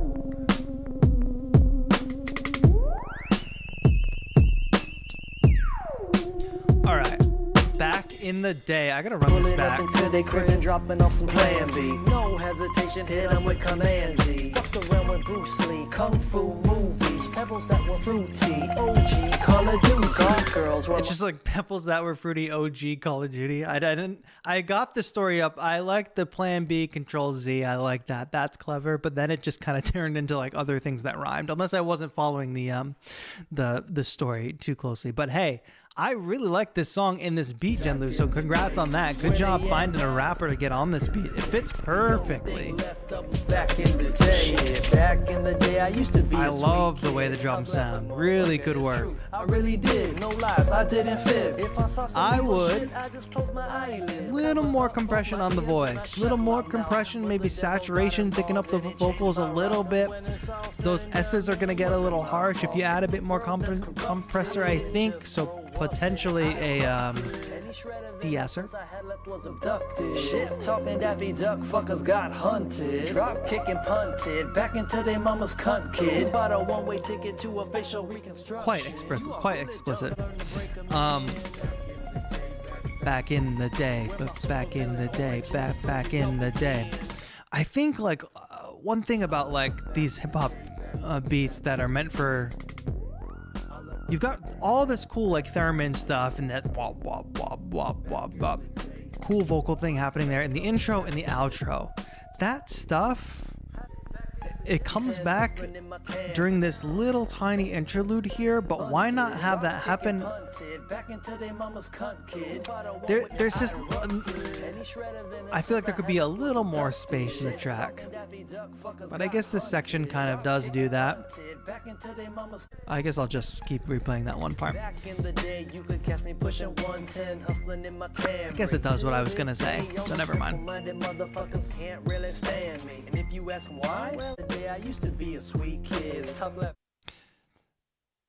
I wonder if this is just a little more like boom, boom, boom, boom, back in the day, boom, boom. Something that makes us like stop in our tracks, but also keeps the groove going.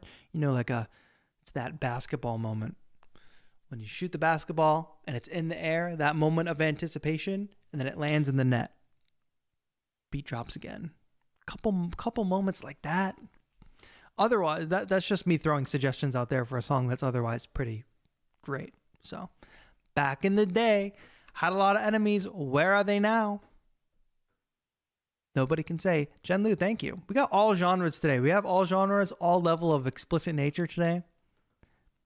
Let's jump to something completely different from Joshua Ho Music. Joshua Ho, who recently had a child. How's fatherhood treating you?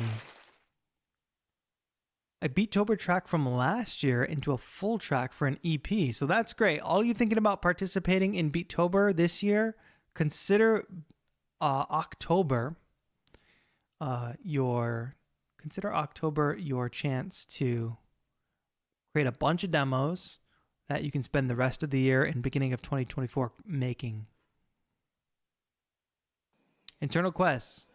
What's good, my friend? Send me a link on Instagram. I got you.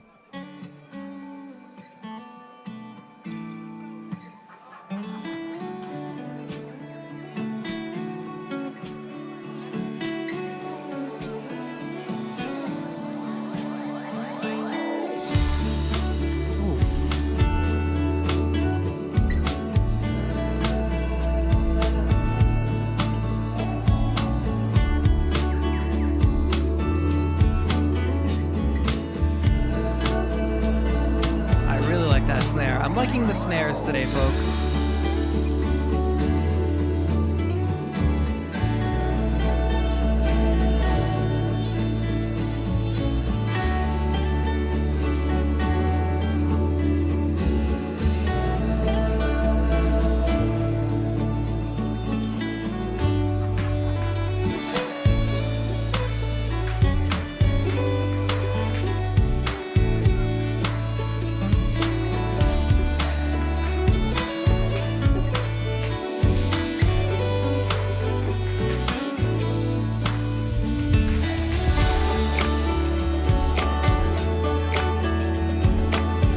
The percussion and all the layers and the mixing on this, Josh, is fantastic.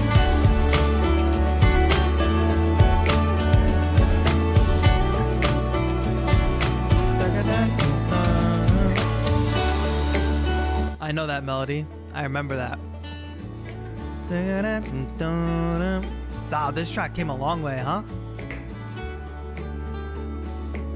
Wait, this track is...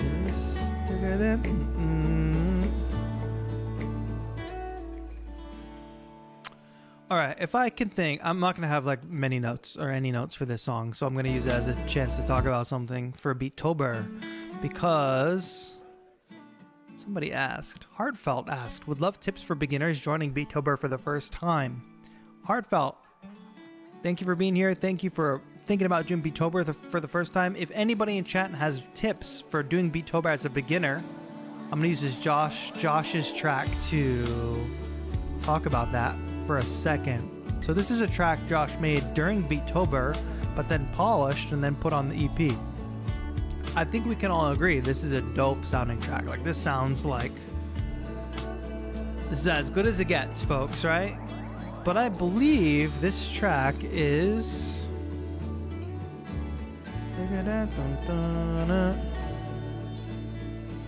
that this?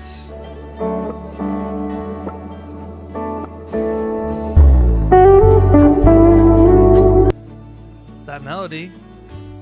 I gotta figure out this tab situation.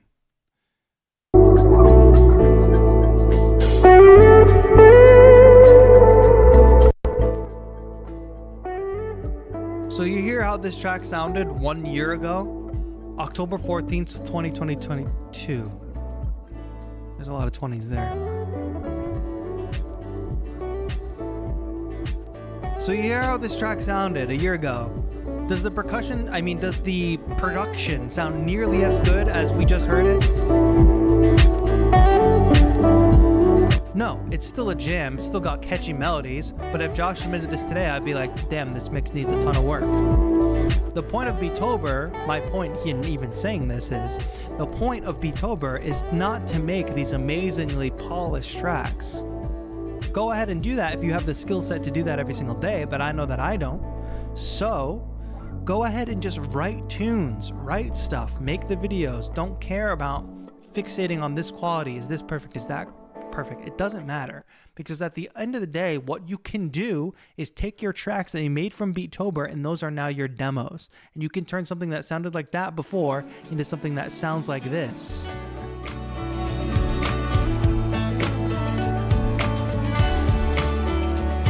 Insane, right? Like, insane.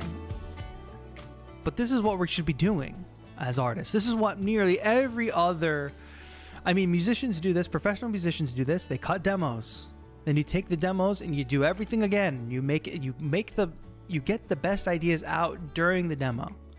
Then you take the demo and you make a final version. You don't take everything you've used in the demo and put that out. You make it again, but with firm confidence that the ideas that you've written are the best ideas you can apply to this song. Beattober is not about that part. Beattober is about getting the music out, trying new things, writing demos, sharing with the world that like you are. That's why it's video too. You are the producer. You are where you are at. We can see you. We can get to know everybody. We can put faces to names. Then later on, go edit that track down and make it perfect. Whatever. You all get it? So I think that's a perfect example. Josh, thank you for sharing that at the perfect time, for letting us see the progression from Beattober last year to now, what you do with a Beattober track when it's done. Epic work. Thank you, Josh, for submitting that. Let's keep on rolling with the submissions. Submissions are now closed, but we've got a lot more music to listen to. Hang back, relax. Just because I'm talking about somebody else's track, by the way, doesn't mean there's not something that you can learn from the feedback that I'm giving here today. It's likely that there's some common things, common mistakes, common tendencies that producers have, and they can learn from a stream like this. Now, I have scrolled so far down that I cannot find where we are, but I've got us now. Dot Key is up next.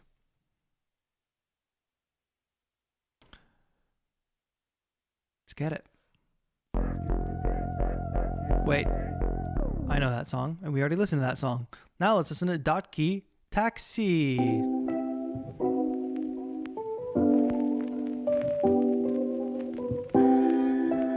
What's good, Eddie T? Hope you're doing good as well.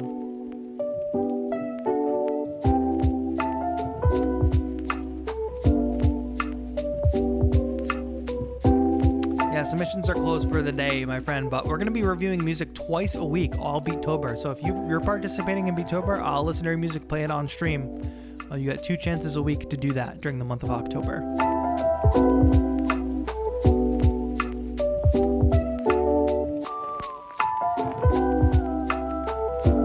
I'm not sure that the guitar and the piano link up.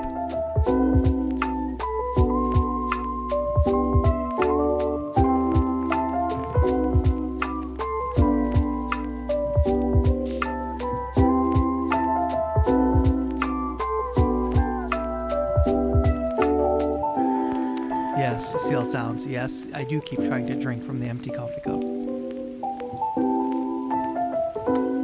Hard to talk for these hours.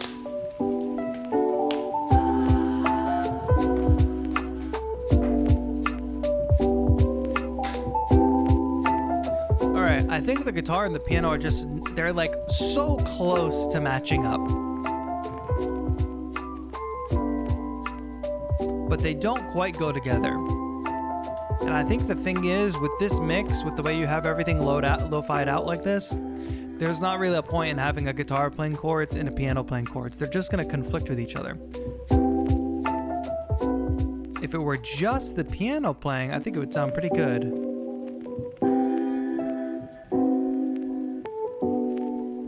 But it kind of sounds like you took 2 samples that were closely related,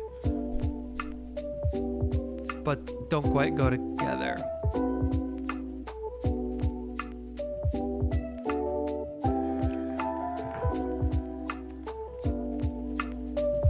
Ivan says looking forward to Beattobing. Me too, I'm looking forward to Beattobing.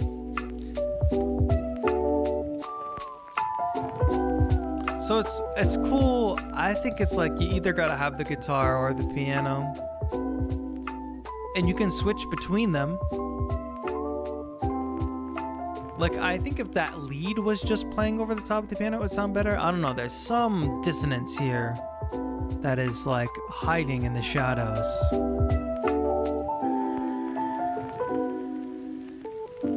Here, like, this sounds... Do You just hear how like all those little melodies are happening, and I can't sing any of them. It's like plop, plop, plop, plop, plop, plop, plop, plop, plop. None of them are quite sticking. They're all just kind of happening. You want your melodies to be like singable. You want them to have their own space. This is like two instruments competing for the same space, playing almost the same thing, just at different times. So generally the drum groove is fine. The aesthetic of the track is fine, but get things out of the way. Not all the ideas all at the same time. Thank you, Dotki, for submitting that music. Next up is Critical, or Dium. Campfire. I like this animation. Wait till you all see the Beattober animation we're going to have, debuting this Sunday, October 1st, on our kickoff Beattober stream. You will be able to donate to make me eat a bug during Beattober. That's all I'm saying.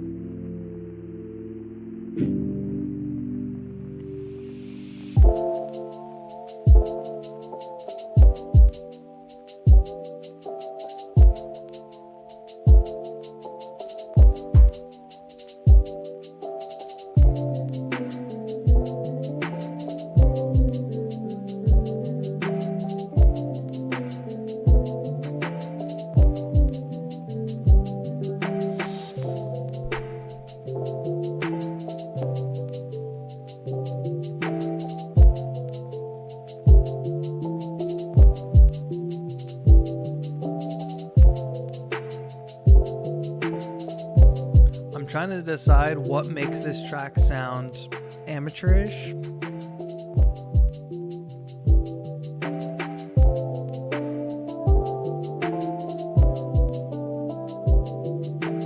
I think it's the reverb on the snare.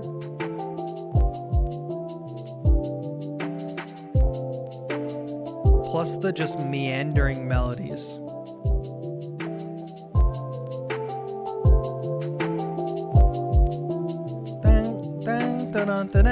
That was almost a great melody.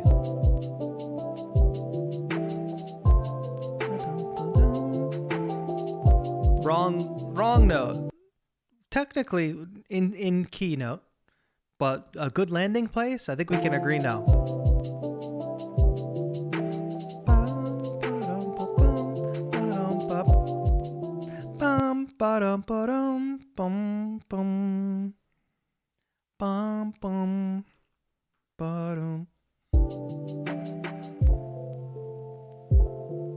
So the sound selection,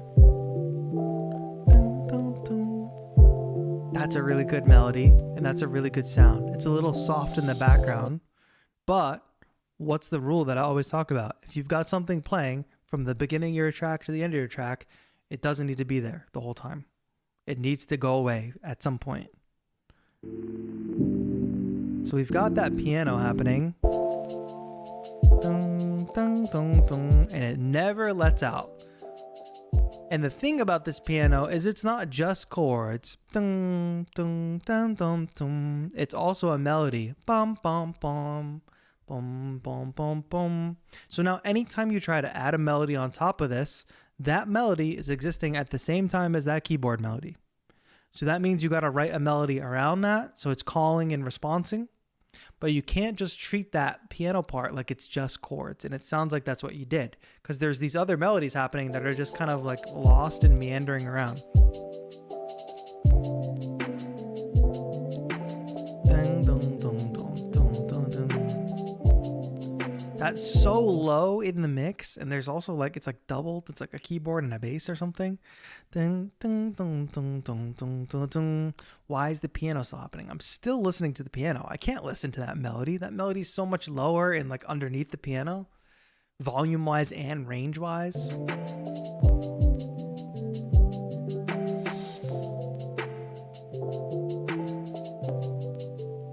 I think if you pull, well, I think what obviously happened here is this piano is a sample. If you can play keyboard, you should be able to just play these chords down an octave. Boom, boom, boom. That's your piano part, right? boom, boom, but down an octave and simpler, boom, boom. When you do that, boom, dum, dum, dum, dum, dum, dum, dum, dum, dum, dum, dum, dum. Dun, dun, dun, dun, dun, dun, dun. That's not a bad melody, but now you've created space for it. If you feel like you're stuck using that sample and that you can't make variations of that sample now, maybe it's time to up the keyboard skills so you can write your own piano parts. Because I think your sound selection is pretty good there. Like, it's like this aesthetic that you're going for, this campfire, this purpley sunset quiet vibe is good, and the sounds you chose for that are good. It's about what comes in where and what's competing with what. And you also were very thoughtful, it seems, about you have an intro, then the beat comes in, then another melody comes in, now this new melodic instrument comes in, and then later you have an outro. Seems like you love halftime though, so doesn't sound terrible, but it's halftime. So just consider that.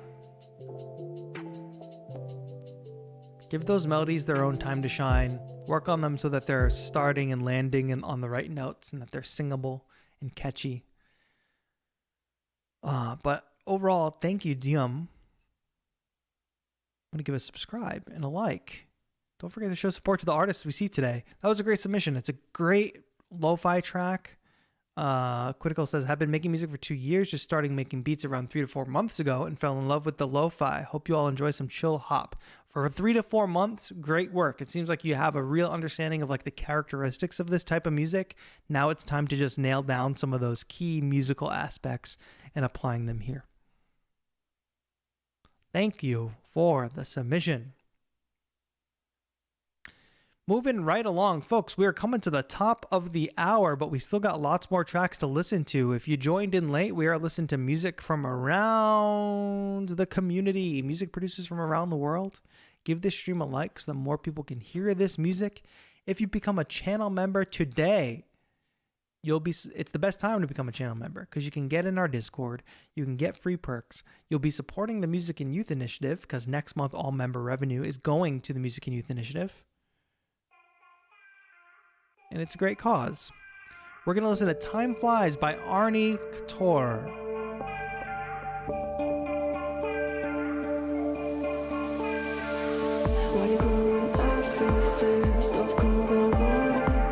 Is this your vocal, Arnie?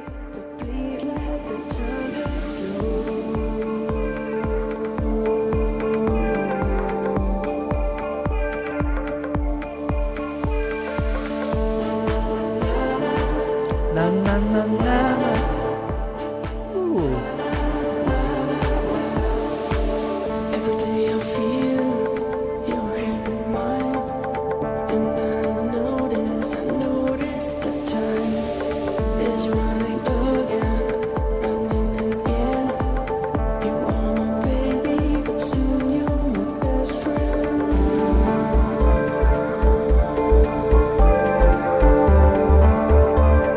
Totally feels like this track is built into something.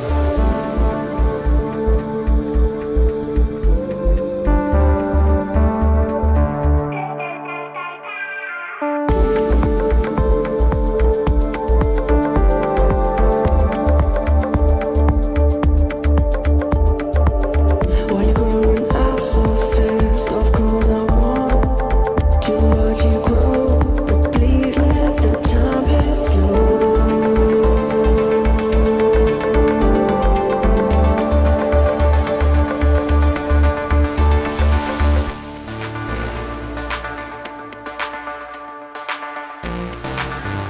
Ooh.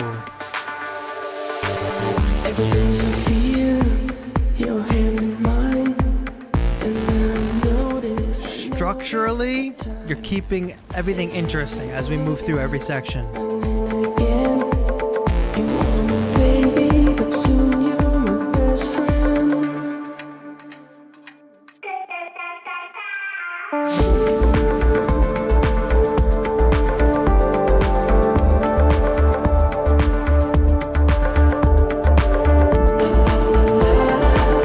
La, la, la, la.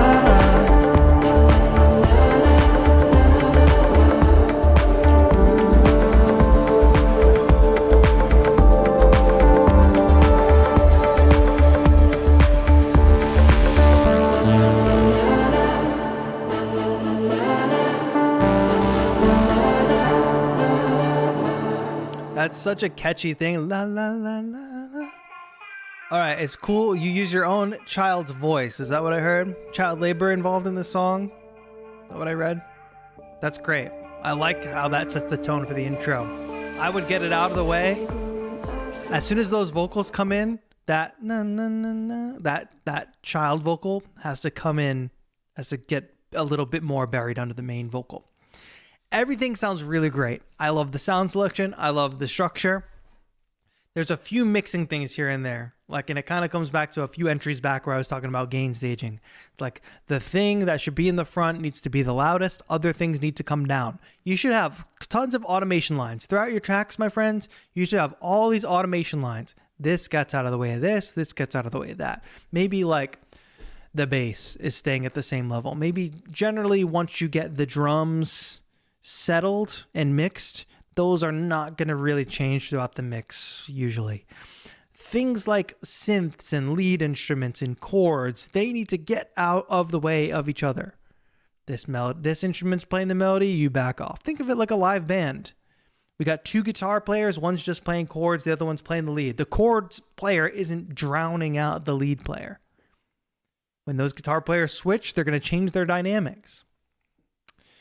And then the last thing is the vocals sound really, really good. Melodically, and how they fit in the song is really good. Your voice is really good. But the vocals come in heavy as a result of all that big, heavy reverb.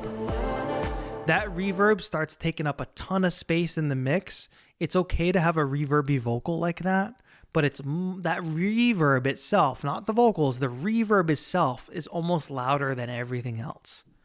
I would experiment more with parallel processing. You can get a drowned out sound without having such a big reverb. Reverb time is really important. You might want a big spatial sound, but having a reverb time, a decay time that's way too long is going to muddy up your mix. You want to dial that decay time in to not be super big. Even if you want a big space, you can dial in the decay time. Bring up that dry wet if you want the vocals to sound further away. But don't push that decay time. You can measure the time in seconds. How long is 4 bars in seconds, depending on what BPM you're at. Or how long is 1 bar or 2 bars in seconds. You should dial that in so you know how much time that is. So you don't want your vocal reverb lasting over these certain bar lines where it's going to get muddy and blend over itself. So dry wet up on the reverb, decay time down a bit, use parallel reverb, use a big reverb on parallel processing. That way you can directly mix the level of that big reverb. Because you can hear as those vocals come in, those vocals are good, but suddenly something changes in the mix where it's this is heavy and dense now.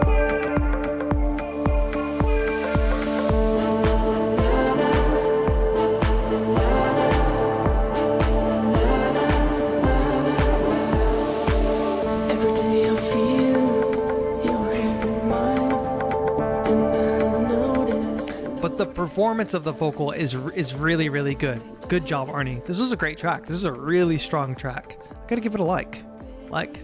Time flies, and good artwork. Piccolo Black says that kick punch is just right in my car. Listening from the car, Piccolo Black, giving us an alternative view on the mixes today. Arnie, thank you so much for that submission. Great work. Arnie is a veteran of Beattober, I should add, so perhaps the quality of the work here is reflective of a producer who takes on a challenge like Beattober. I don't know.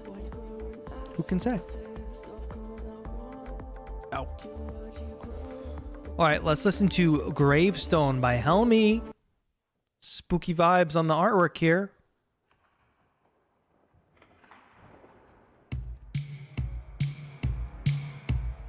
'80s vibes.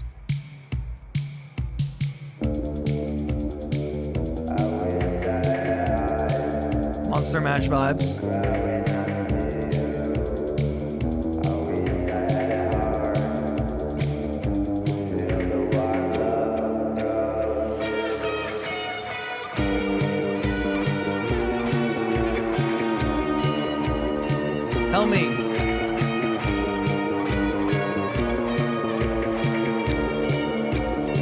me. I can't control the volume. Oh, why did that happen? I hate Spotify.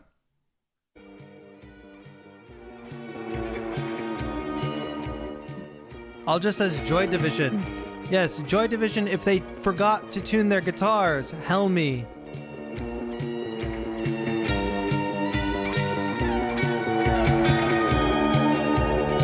You must tune the instrument. I'm okay with it being like a bit out of tune, but it's not acceptable. You submitted this to Spotify. Somebody's gonna come across your music, give it one listen, and be like, why would I listen to this? This person didn't even take the time to tune their instrument.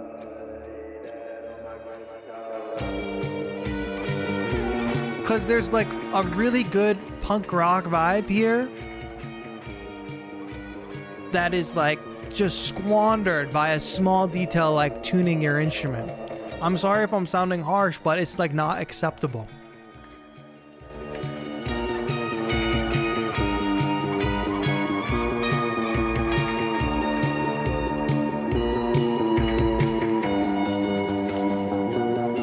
You clearly came up with a really good spooky punk rock tune here. Like that guitar line sounds fine. The moment that lead comes in,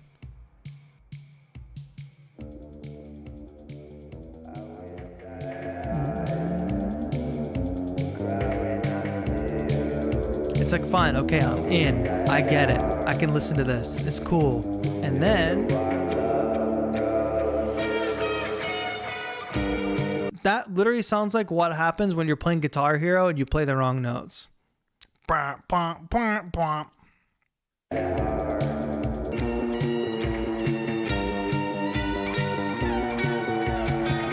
parts of it are like almost in tune, which is the saddest part. So help me, I'm not trying to be harsh on you. I believe in you. I am saying these things because I know you can make better music than this. And it's as simple as tuning your guitar, you know? We have so limited time in our lives on a big scale and a small scale. Limited time to make music, limited time to put stuff out, limited time for people to hear our work and understand who we are through our work. If you want to be understood through your work as somebody who doesn't take the time to tune your guitar, I don't think that's the person you want to be known as, right? And it's something that's so easy. Is there other rock tunes here? Seems like you were trying something new.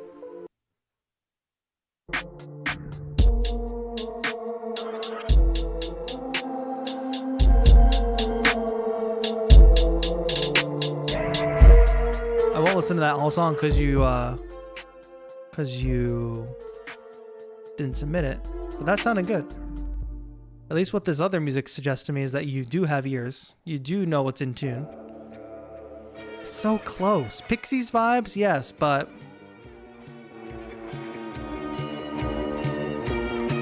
tune it or die. My band director used to wear a shirt that said tune it or die. That's what I say to you, Helmy. Tune it or die. Next time, I expect more. You know what, Helmy?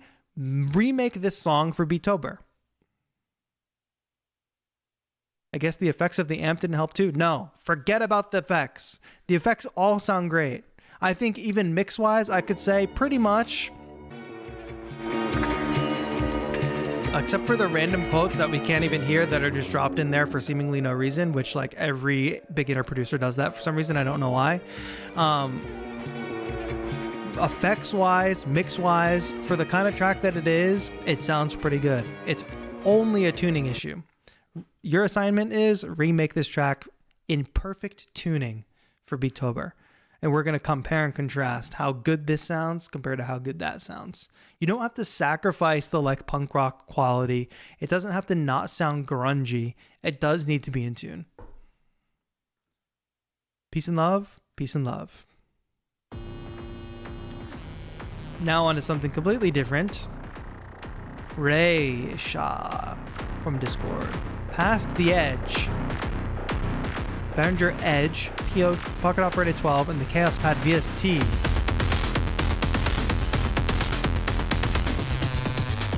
This is Intrigued Viewer in chat.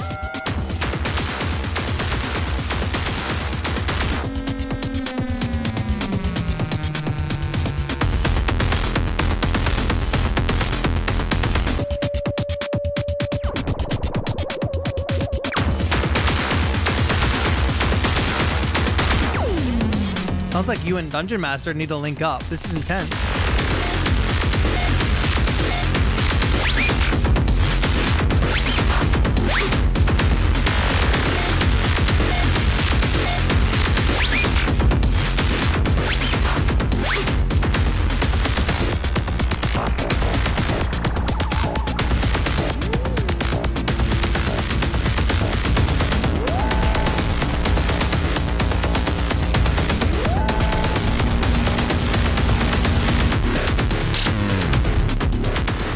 Piccolo Black, how's the sound in your car?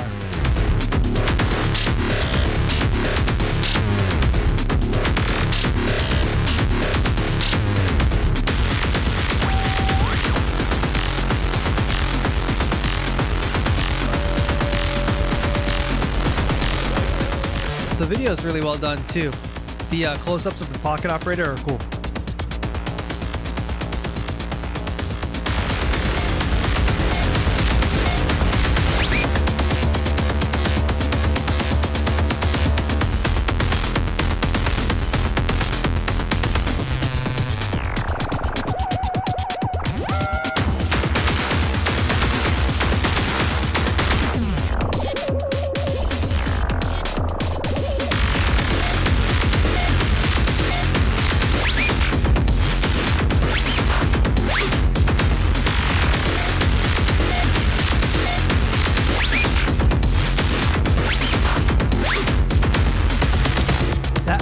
Sweeping is really good. What is that, an oscillator track?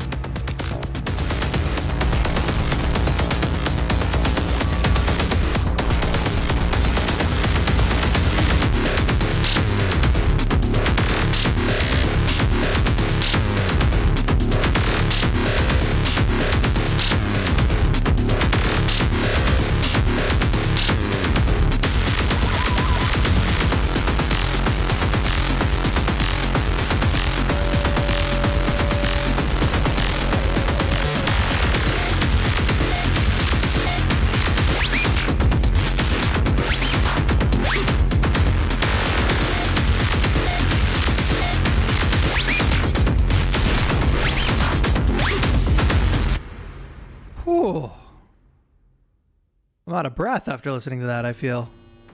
I got no notes on that. That was really fire. That was really good. Really dark and intense, and it evolved in an interesting way throughout. And you did a great job with the visuals. I think if you're going to participate, my friend, in Beattober, you'll be one of the leaders doing hardware stuff, for sure. I think the simplicity of this setup lends itself a lot to the success of this. A lot of people are saying like 9 Inch Nails and Trent Reznor. Think about the simplicity of this, chat. Think about how it gets intense and then pulls back.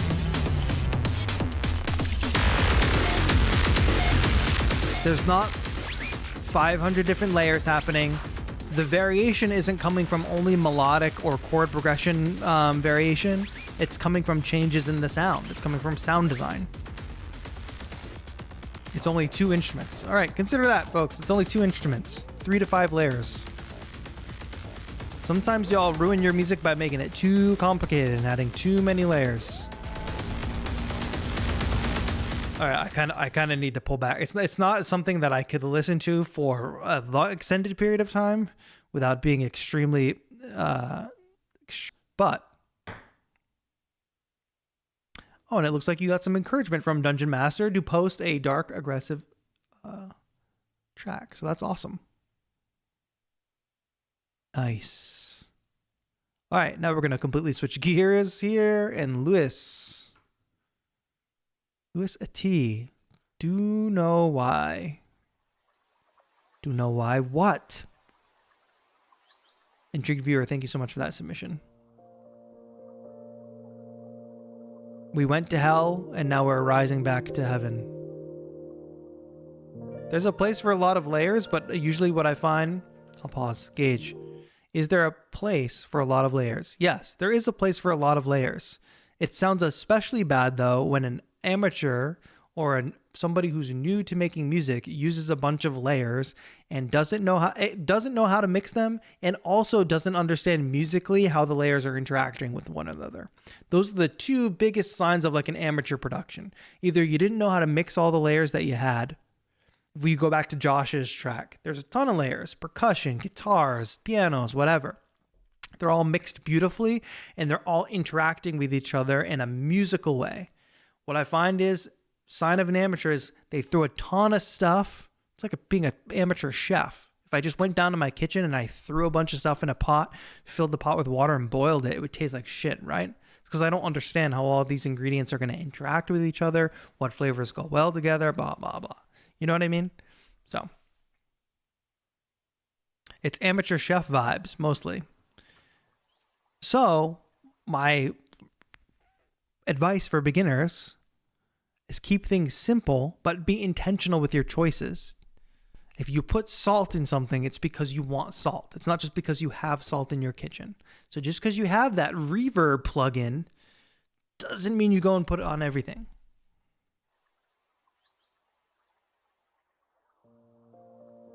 All right, let's all relax for a minute. With Louis Atiz, Do Know Why.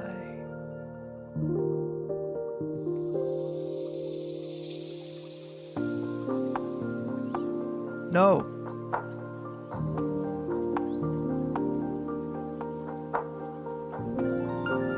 Don't type in all caps in the chat. Wild Web Posts. Yo, yo, what's good?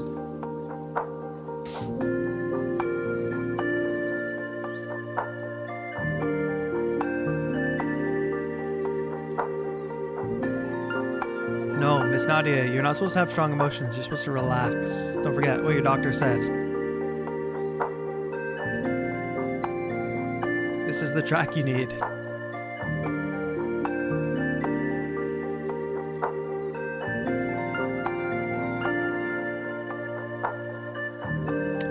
Alja and Lewis know each other. Interesting.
I like that pan flute sound. This is very like Disney-esque lo-fi beat, wouldn't you say? I think it's mixed really well too.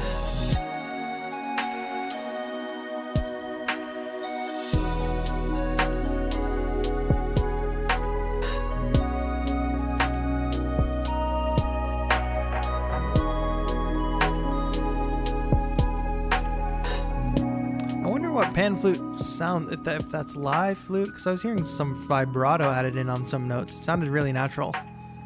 And then this little filter out here on the end. Do we all hear how if the entire track was filtered like this, it would sound like an intro or an outro? Just because you're making lo-fi doesn't mean the whole track gets filtered. Use it when it's appropriate. Eric Diaz says, amazing stream. I'm definitely considering to participate in Beatober. Stop considering. What do you mean you're considering? When somebody tells me they're considering participating in Beattober, it just tells me they're going to wake up on October 1st and go, oh, never mind.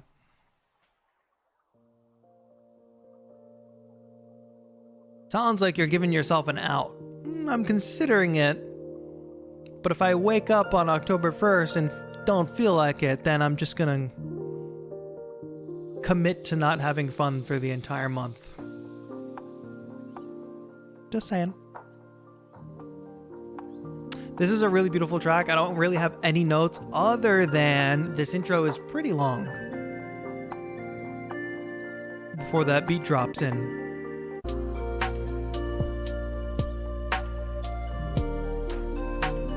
And I suppose that kick could have a bit more low sub-frequency in it, maybe. But that's the taste. Intro's a little long. Otherwise, very musical, very Disney, very happy sounding lo-fi track. Thank you to Lewis in Discord for submitting that. All right, next we got Piccolo Black. I saw there's a couple people listening from the car. Hope you're listening safely. Do not chat while you're driving.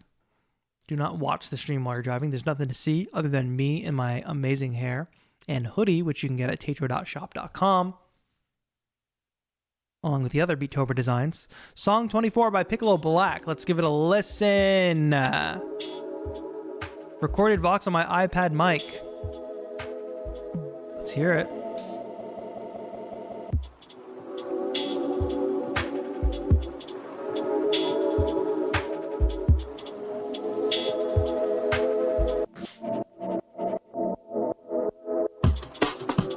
Oh, didn't expect that.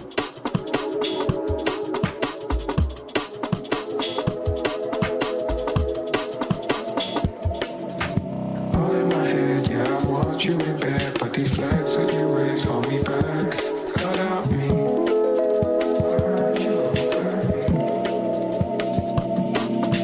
I can't believe that you want me to stay when I go, and you know there's no way to go back on me.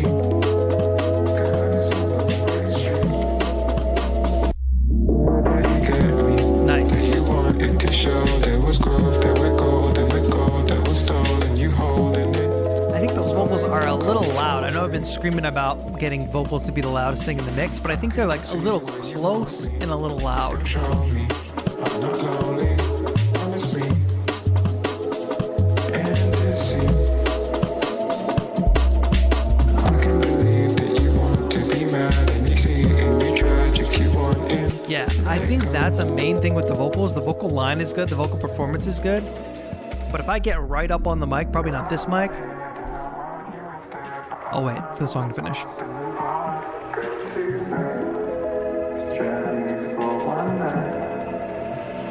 You said that you need me, that you needed a friend, that you needed to get what you got, so you chose what you got me.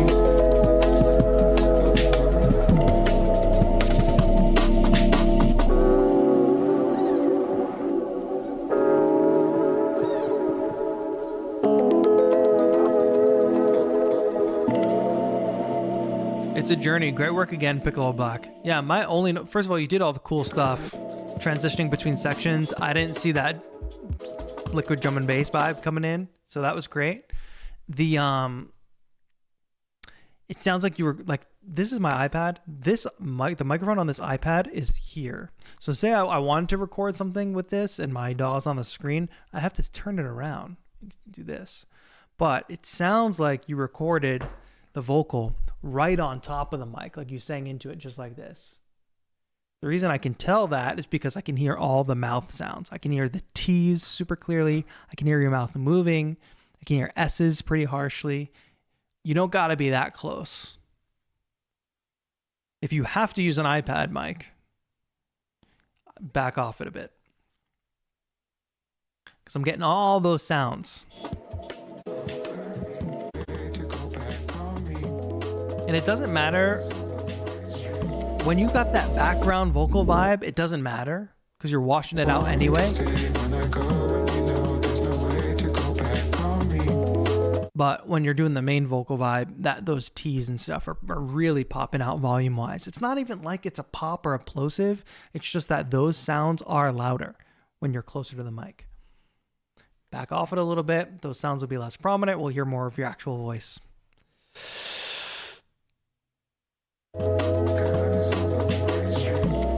But I love it. It's dreamy. I want to hear more of your vocals too. Piccolo Black putting in mad work, making magic. Go give a follow. Go give a like.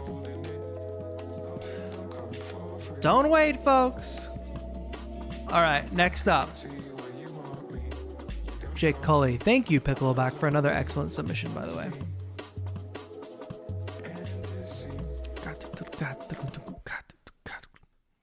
Piccolo Black's going to be famous. You just wait. Just wait.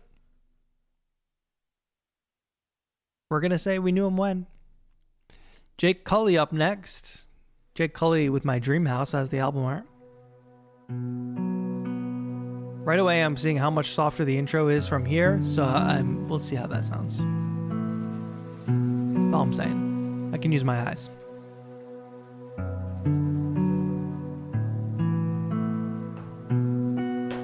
While we're listening to this intro, check out this painting I did last night. I just felt like painting something, and it's spooky season.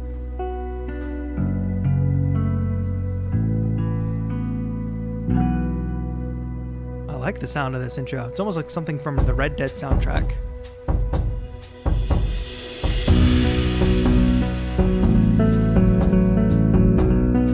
Alright, that volume change was justified.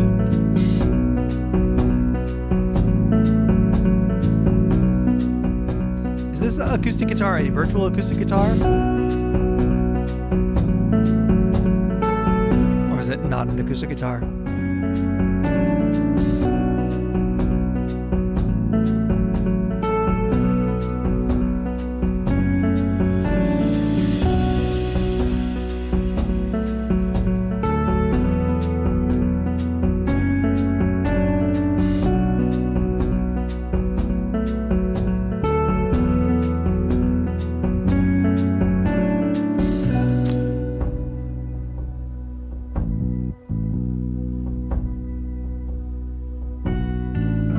Good job getting these drums to sound natural using velocity. The reason I asked about that acoustic guitar, because to me it's a little too close to the electric guitar, whereas if it was a proper acoustic guitar, it would have a brighter, slightly twangier sound when it's being plucked, and that would help it separate from the other guitars happening.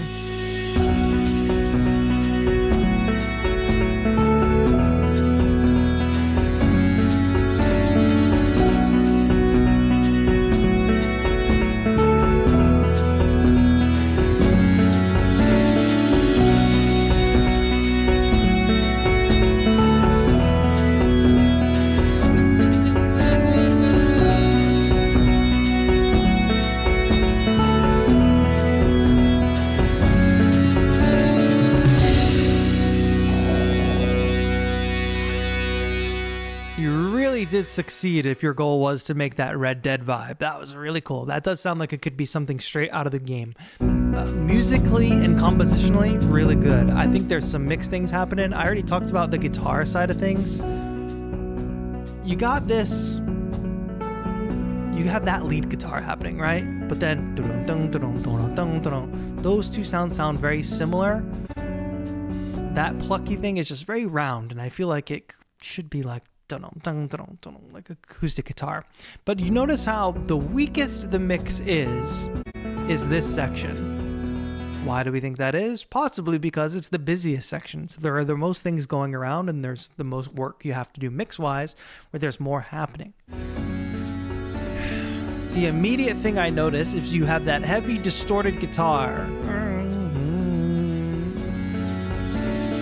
That's a melody in itself, but it's not a front and center melody. That's something that you could put in the background a little bit, add a little bit more reverb to, and have be part of this space rather than be dead center. Because as you've stacked the layers, I really love that ending, by the way. That's a fantastic ending. As you stacked those layers, it seems like most of the layers are pretty close to centered. So they're just kind of like I'm important. No, I'm important. No, I'm important. No, listen to me. No, listen to me. No, listen to me. No, listen to me. You know what I mean? Every time you add a new layer. This is a common thing I'm seeing in some entries. That sound, those long tones are so above everything else, range-wise, that you could put them anywhere in the stereo field and we're going to be able to hear them. They don't need to be dead center. And then they'd be out of the way of all the other layers. You've got the piano panned, which is nice. The piano is fitting nicely into the mix.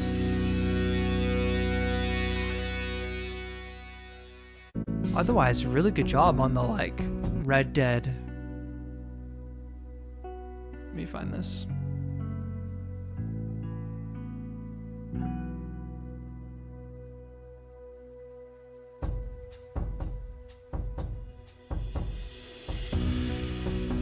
I have a plan.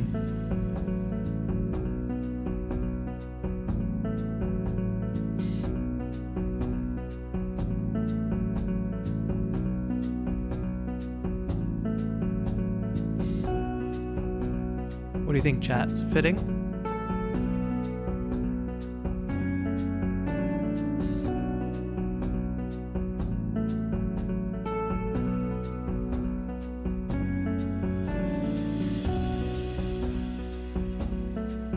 I think it's fitting. It's perfect. Really good job, Jake.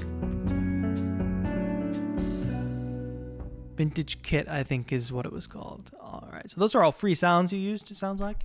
Labs. Spitfire Labs. Let's keep it moving. We got a lot more music to listen to, my friends. The next one is their first track ever. Didn't know anything about Ableton DAWs and MIDI and barely know anything about music theory until studying the R2 Beginners YouTube series, which I finished this summer. All right, Quentin. This is Quentin's first track ever. Written in August on the rainy day while we were waiting for hurricane/tropical storm Hillary to hit.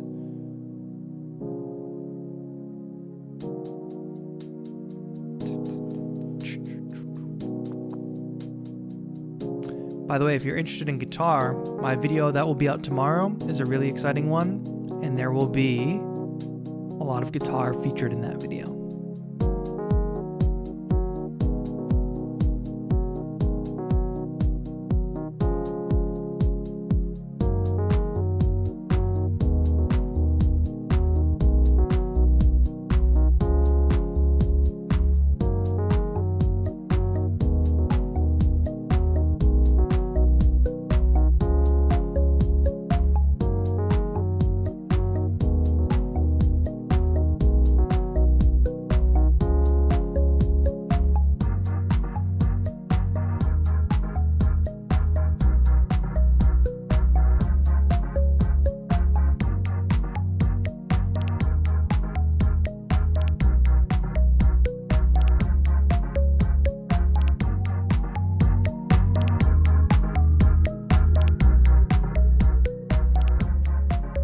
It's cool, Quentin. It seems like, Quentin, are you in chat, by the way? I'm not sure. Folks, I kind of messed up with keeping submissions open because we have a ton more submissions to go through and we've already been live for 2.5 hours, which is kind of crazy. So we might have to jump to people that are present only. But Quentin, if you're watching this later, yo, Wizlo, thank you for the huge supporter membership. Thank you, my friend. Welcome back.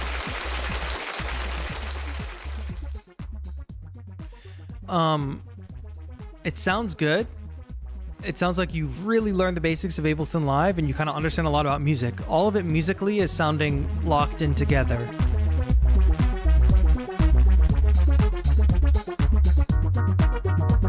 I see the automation happening over time. I think the next thing you need to refine, Quentin, is making a track that has a true beginning, middle, end. Go study some songs that you like and figure out what their structure is and model after that structure. Because I see this song right now this track as a kind of proof of concept. Like, look at all the things I can do in Ableton Live. Look at all the things I learned how to do musically. And that's great. I realized that's why my screen's messed up, because I was in the wrong view. So now that you've got this out of the way, you've shown us that you can make stuff, that you can execute making a decent track in Ableton Live with decent musical ideas. Now, make a song. Take those ideas and refine them. What's the catchy melody? What's the catchy chord progression? What happens during verse 1 that's different than verse 2? How is the hook or the chorus or the drop different from the verses, etc.? Right now, it's kind of just a straight through 4-minute, 30-second track of you experimenting with different melodies and sounds. That's fine. But now it's time to make a song. Go make a song now. Good job for your first beat. Fantastic. Miles ahead. So much better than my first song. Guaranteed. Daniel Volkler, are you here? Show yourself now. Get off the banana phone. Daniel said, funny thing is, TAETRO inspired me to start making music. Amazing. I'm so glad. What do I do when I want to submit music? We'll be doing this all Beattober, twice a month. So your next chance will be by participating in Beattober in the first Monday in October.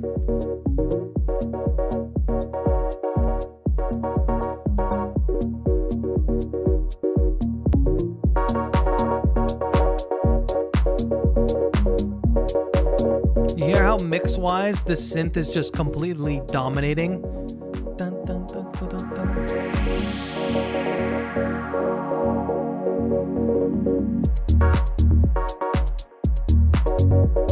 It's the loudest thing. It's louder than the drums. It's sitting way above the drums, and it's doing a rhythmic thing that's kind of interesting, but off from the drums. But it's a bit too loud, and I would suggest sidechaining it to the kick, which, even though it's playing a unique rhythm, it will kind of lock it in rhythmically with the rest of the track.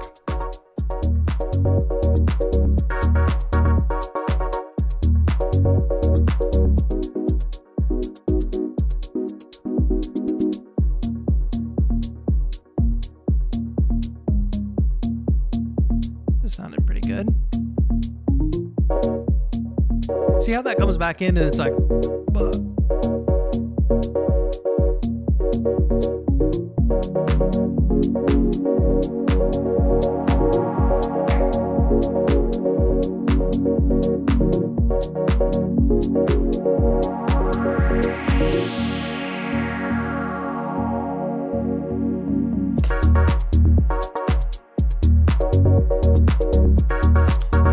by sidechaining, I mean every time there's a kick hit, I want the volume of that synth to duck.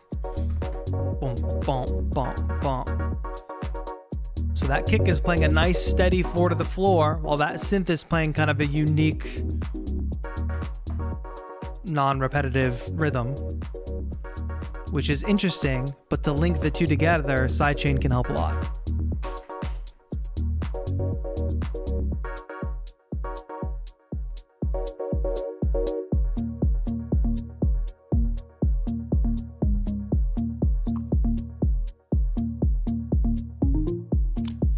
Fun beachy kind of party track, I would say. It's that main thing. It's that one instrument. You bring that down. I mean, it's kind of a minimal track, but I'm not going to complain about that. That one synth is just way too loud. If I lower the volume on here a lot, pretty much the only thing I can still clearly hear is that synth. That's a good way to check your mixes. Listen to it at a super low volume. What can you hear and what can't you hear? Thank you, Daniel, for the submission. Another one. One of my first start to finish songs on Ableton, I was having the hardest time completing a song all the way through, so I forced myself to sit down and get it done in one night. Good job. Really good job. Dungeon Master is suggesting Ricky Tinez for content around this genre. I think that's a great recommendation. Lowering the volume on that synth and sidechaining it. Those are my two main suggestions. Sprite, who I saw in the chat, If you're in the queue and you haven't been called yet, I want to see you in the chat. Stems of 94, you're up next. Boom. Arcadia by Amber Glass. No. Yes? Jake, thanks for hanging out. 80s pop.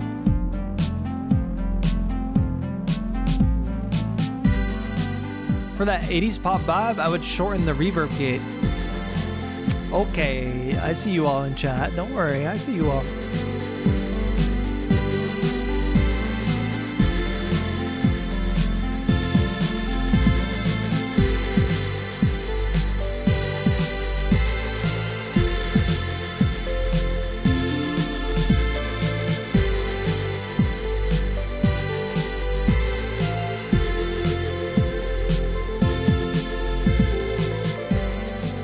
Like a fun, happy song, right?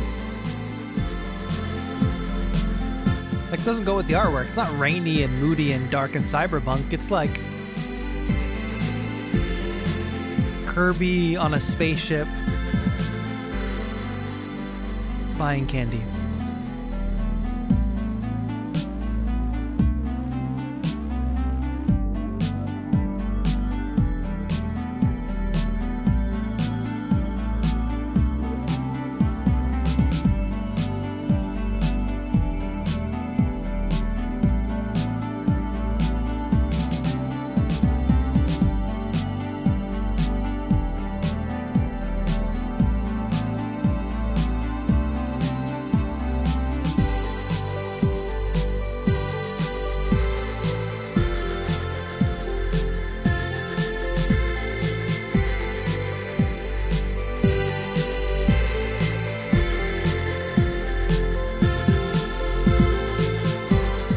Reverb on the kick, or maybe on the drum kit in general. That reverb's not sounding great on the kick, I would say.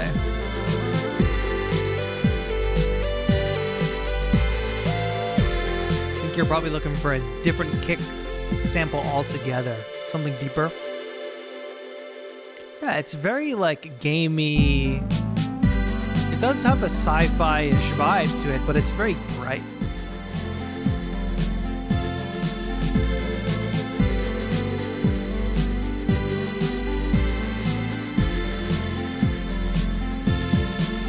I like that chord instrument a lot too. And so I want to point out, because we've been talking about this a lot, remember that arpeggiated thing that was happening before? Do do do do do do do do. In the next section, that goes away. Still have the chords, but now we have a new melody.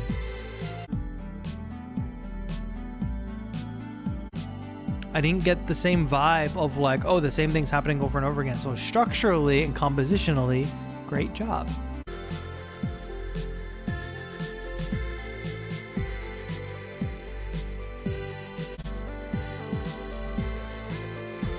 Now, what I will say is, even though you have all this variation throughout the track, different instruments, different arrangement, not different arrangement, what am I trying to say? Different orchestration throughout the track. It never departs from that main. All right. Here we get a slightly different chord progression, but everything else is so the same that it's kind of hard to recognize the change.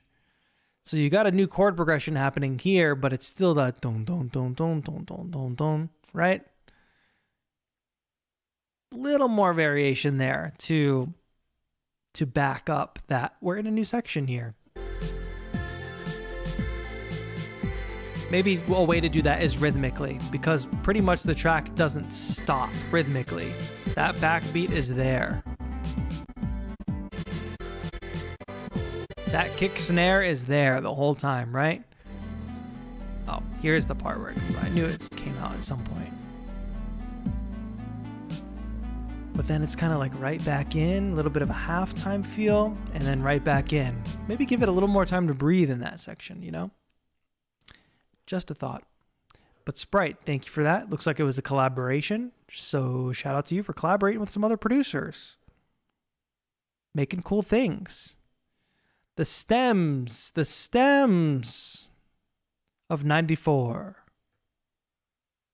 I can remember the stems of 94 like they were yesterday. I know it can still improve, but I'm comfortable enough at least to share it, get some feedback. Okay, you were struggling with the mix, it says. Trying to focus less on perfection and more on progression.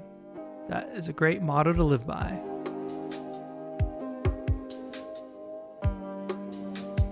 Stems is alive.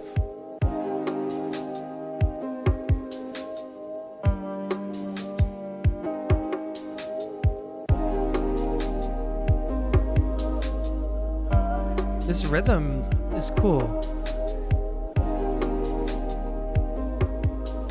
I know this sample. This is a splice sample.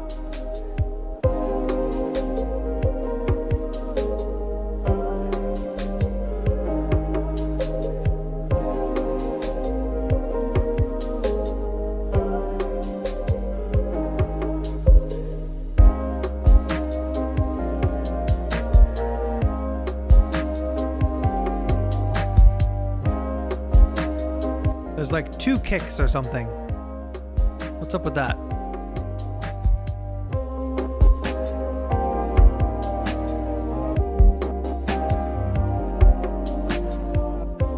There's like a sub kick and a regular kick.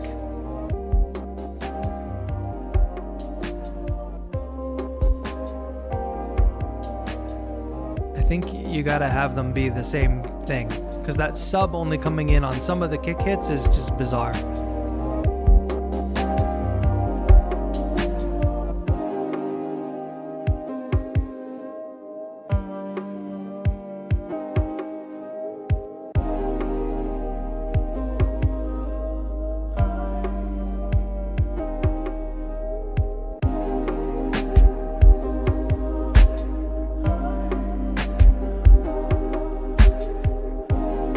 Also, whatever that sub kick is way too loud.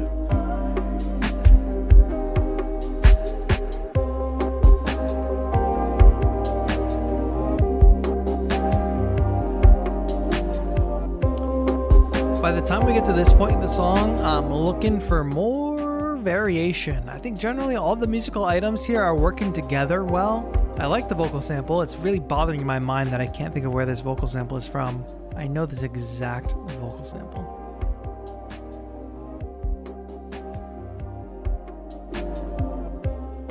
But energy level here and energy level here are relatively the same. I think since you're doing really cool things with the rhythm and the percussion, I would have liked to see that built up a bit more, like maybe with some added shakers, some things that are playing a bit of a faster rate than boom, you know, like it never came up a level. Whereas if I click here,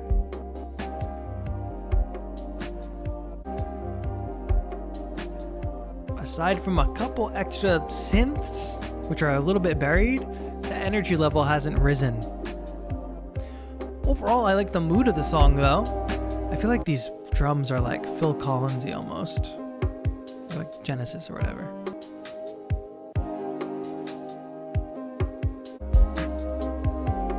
But yeah, that sub kick thing and the other not sub kick thing is really throwing me off. Good little midsection here, but you're kind of just using the same vocal that you used earlier. So this section, which is supposed to give us a little taste of something different, first of all, it's really short, and it's also just using items from earlier. There's nothing really different happening here other than the drums dropping out. And then we only get that little bit of a difference for 4 bars until everything comes back in. And it's like, oh, okay, let's listen to everything we already heard again for another minute.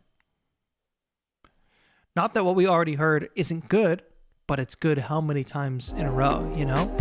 So we need to add a little energy later, some differences. I think you were saying you were worried about the mix. I don't, other than that kick thing, I think mix-wise, it's kind of all gelling together pretty well.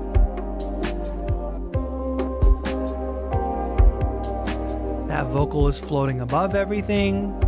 The other elements are kind of supporting underneath it. That synth that just came in isn't over dominating. So mix-wise, I think he did pretty good. Now it's time to think more compositionally, Stems of 94. Good work.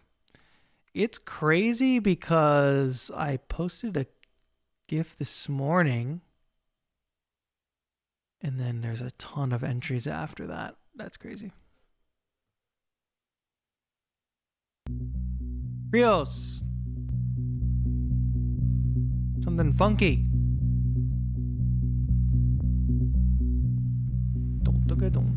I wish I had a snack.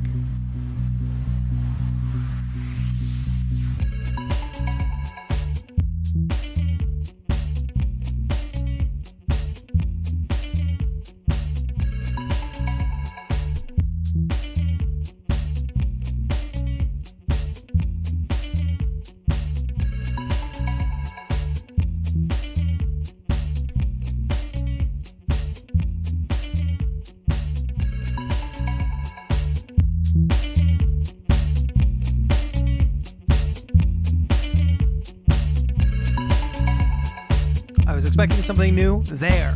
Oh, there it is.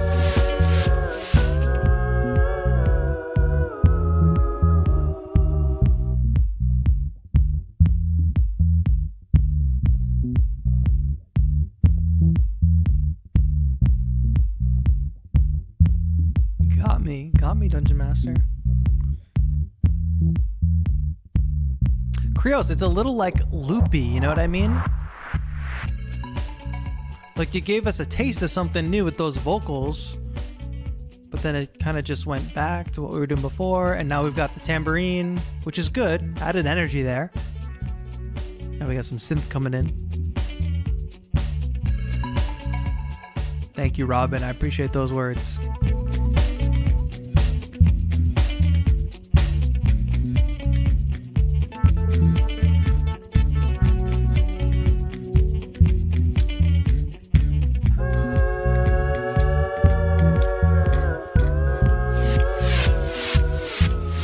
Pitch correction. That last note in the vocal is not right, but that vocal idea is a good one, I think.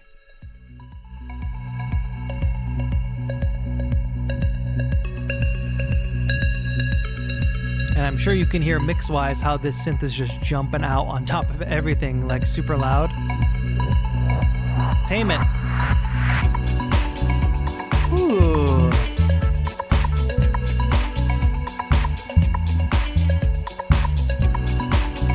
Beginning stages of structure. Yeah, I hear all the ideas. I think structurally the tightening can happen.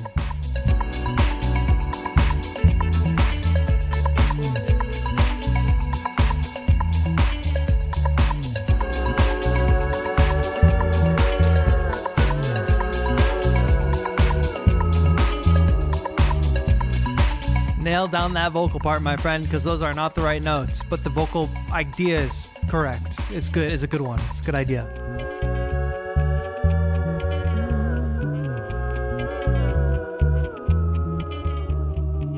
Yeah, so it sounds like you're still working on the structure-wise. I wanted to get to this energy a lot faster. Definitely just double check that you're working in 4, 8, 16, bar sections, because there were times where, like that moment where we got something new. The snare dropped out. We got the 4 to the floor kick. And then more. Eventually the drums come back in. It's like just a long. It's like, why? I thought we were getting something new. I thought the energy was going to grow. We could have gotten to this a lot faster. Then we could have gotten to this faster, It's grooving for sure. I think some of that synth stuff is a little rhythmically. You got to tighten up those rhythms. It can be a little loose and a little off grid, but not like sloppy. Don't make it sloppy. Get us to this faster. I am moving. So tighten this up. It sounds good. All these little ideas you have, turn them into Beattober ideas. Turn them into little Beattober videos. Don't feel like you have to write a new thing every Beattober. Every day. West of Weird. Thank you, Krios, for that submission. Now we're going to listen to West of Weird, my favorite puddle. We are cruising along with the submissions today, everybody. Thank you so much for submitting your music. If anybody has a moment and would like to count up the number of songs we will have listened to today, I would love to know the number.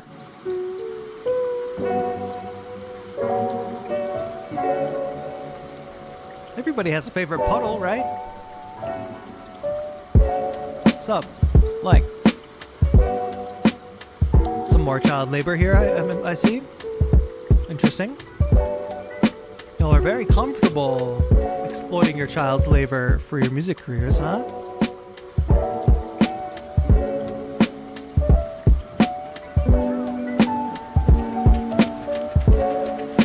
Chopping wood, chopping a beat, chopping a sample. I get it.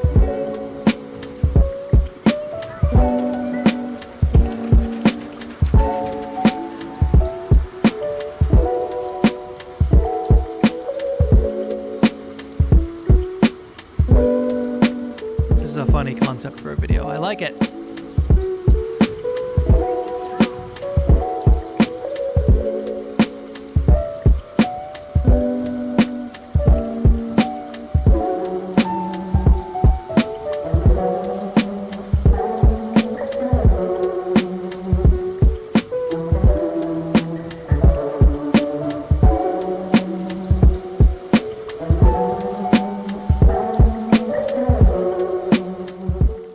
A lot. I like this trend of like super dry drums. I like that. Oh, see, to me, this song could have been a little longer. And here's an example of there are points where this is like maxing out a little bit, so be careful. Red in the master. My only critique is that the 1080p video has VHS glitches. True. What was I gonna say? The guitar? I think that's a guitar and a piano. And then there's times where it's just maxing out, which doesn't sound terrible. It almost sounds like a tape distortion a little bit. But if it's intentional, it's fine.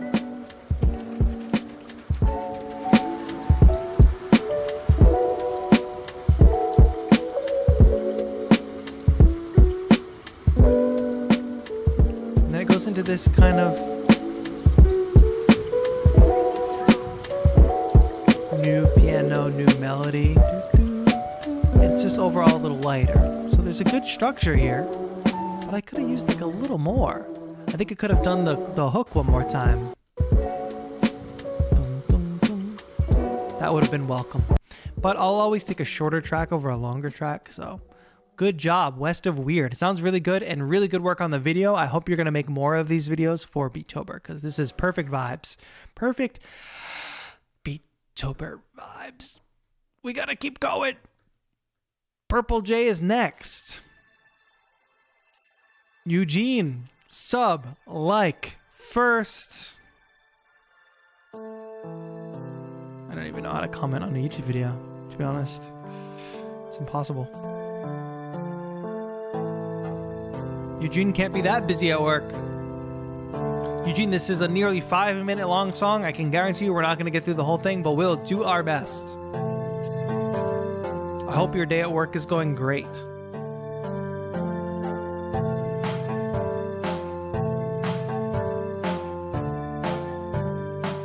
Robin has a whole playlist mapped out for you on YouTube.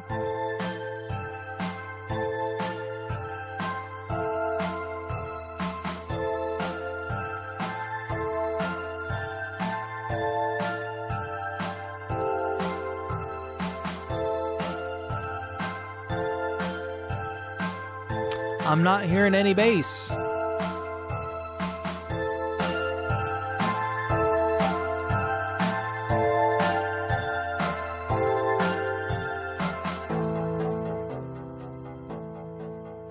Amelia's here. Nobody say hi to Amelia. Nobody say hi to Amelia. Yeah, so I'm looking for a strong bass in this Eugene.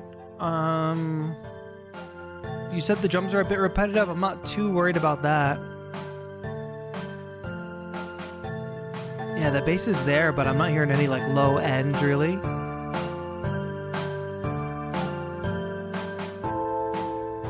Amelia, are you in Germany yet? Wait, Germany? I'm wrong?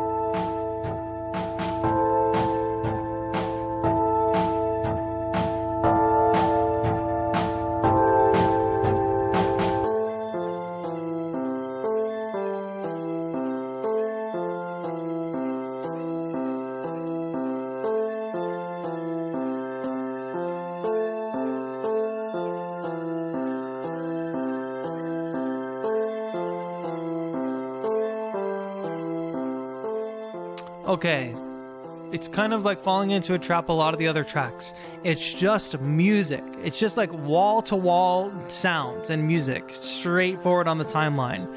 There's not a like, I'm not catching on to any structure. I'm not catching on to any melodies. I'm not even catching on to any grooves, really.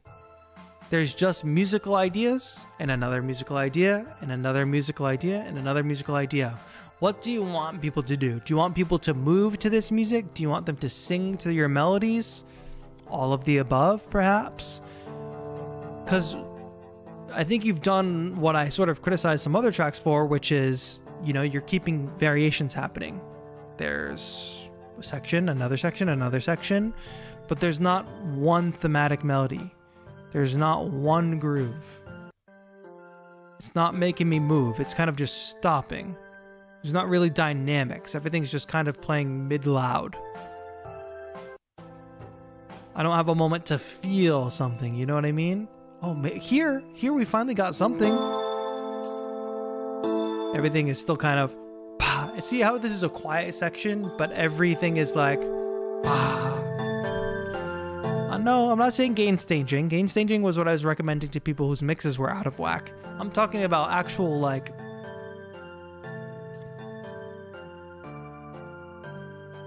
Everything is playing at the same velocity. There's no sensitivity. There's no like, let's come down here and let's come up here.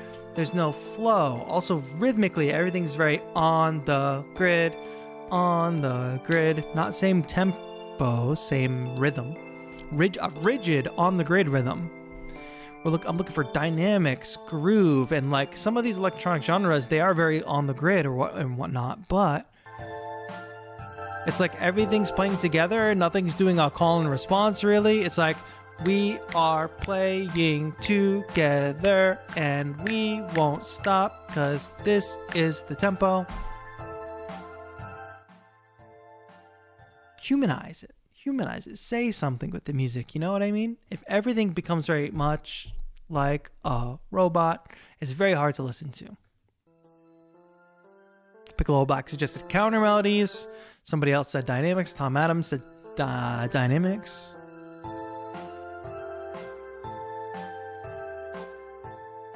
Varied rhythms. Go listen to some tracks that you love. If they have a straight backbeat like this one does, do ka, do ka. What are all the other instruments doing? Do ka, do. There's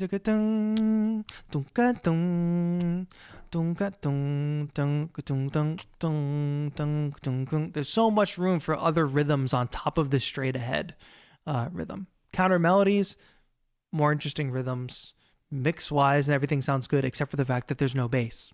So if there's no bass, put a bass. If you EQ'd the bass out, EQ it back in.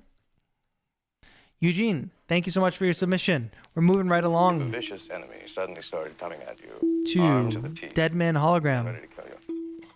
Ghost Fluid.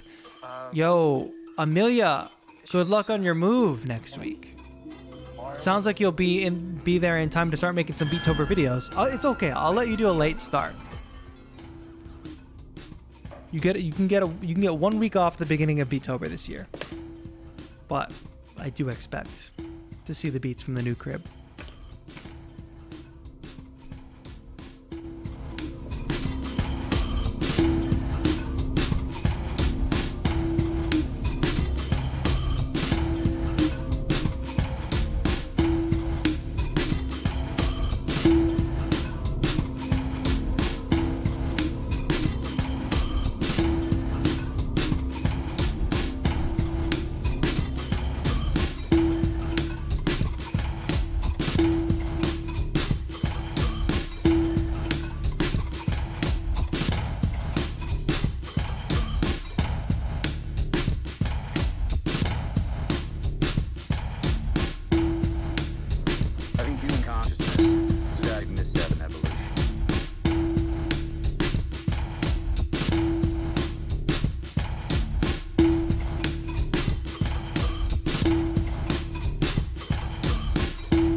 think all these rhythmic textures are cool.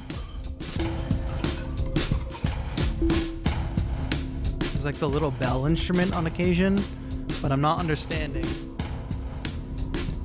I'm hearing this dark drone creep in.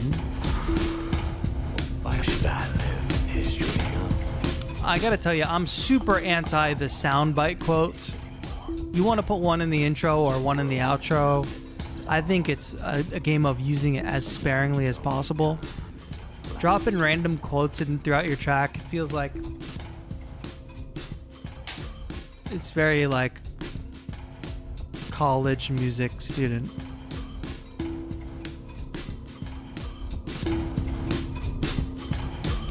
So I say I like the textures of these drums and this percussion, but this percussion loop hasn't changed at all.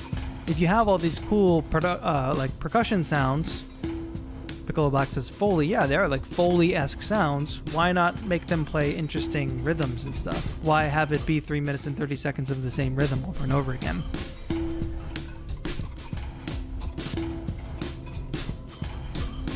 Arnie, thank you for hanging out.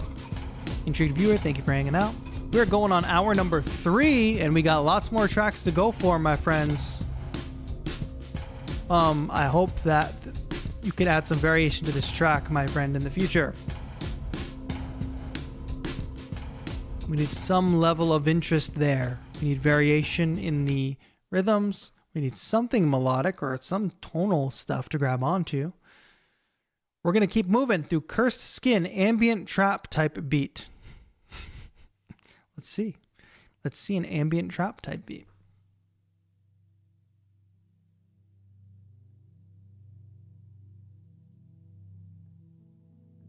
Cursed Skin.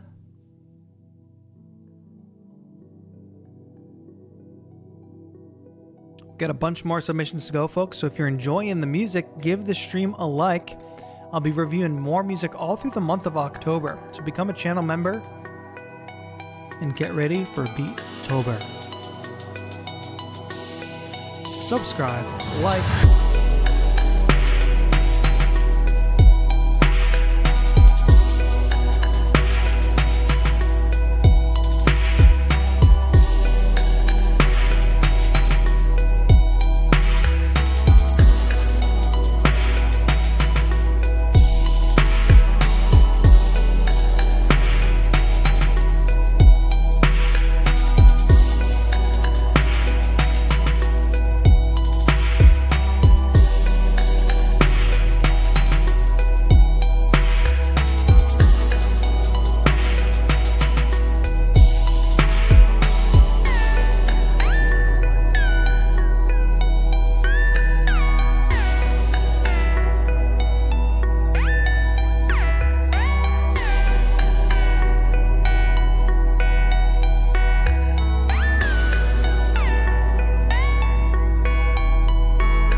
What am I going to say?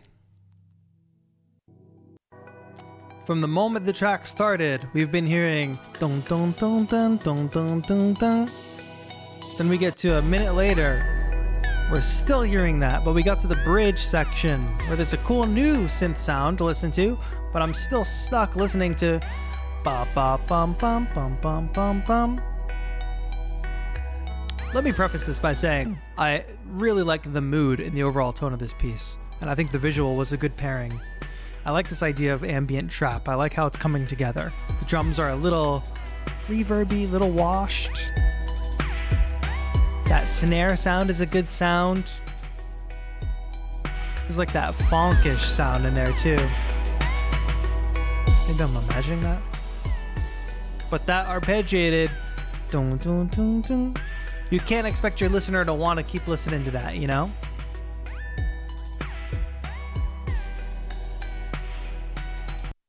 Do we ever get a moment where it's just the chords? Like if there was a moment where it's just the chords and just the beat for 4 bars, I think that'd be great. It'd have to happen up here somewhere though. But this is a cool sound selection, for sure. You're here to grow as an artist? Fantastic. switched from Logic Pro to Ableton. Nice. Zero knowledge about music. Well, for having zero knowledge about music, you did really, really well. So congrats on that. There's a definite mood and a tone here. I think you can take it a little further.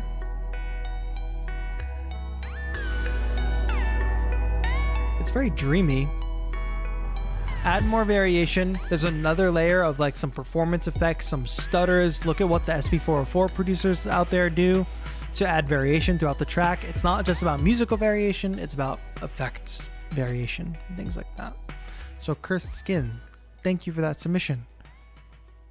Cool ambient trap type beat. All right, we got another Spotify track to listen to here. We got Funk Ease with All We Have. I'm gonna crank this up. I gotta run for another bathroom break. I'm drinking too much water, people. Too much water.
Section. I didn't see that coming. These chords are all really soulful.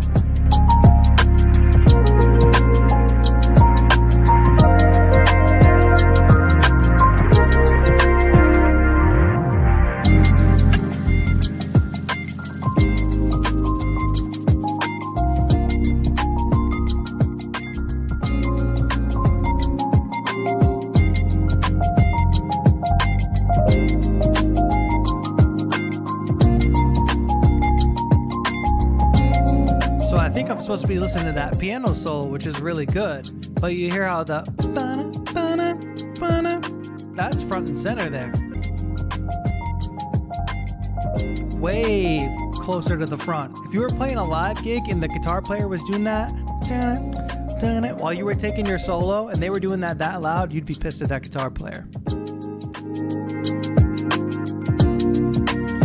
I would say the drums could use some warming too. They're hitting a certain, I think my ears could be a little fatigued from listening for 3 hours, but they're hitting a high mid-range that's kind of not sitting right in my ears. Really soulful chords, really loungy. I can kick back and relax. I think the advantage Funk Ease has here is they seem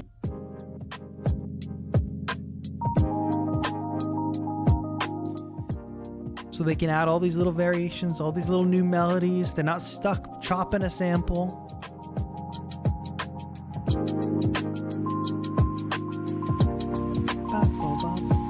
Go give it a like, folks. Go add it to a playlist. Things drop out here in the middle. We get more mellow.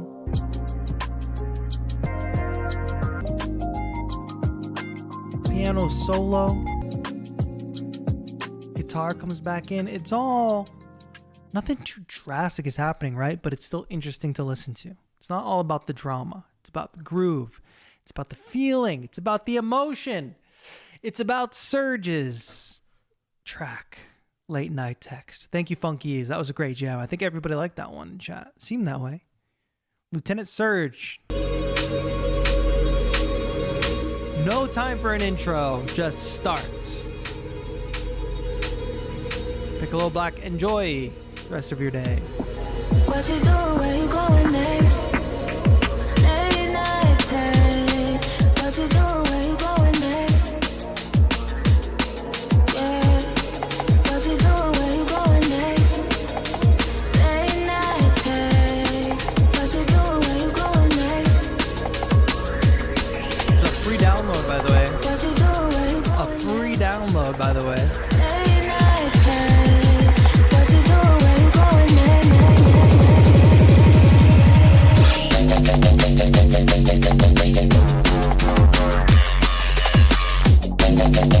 That's what I do at the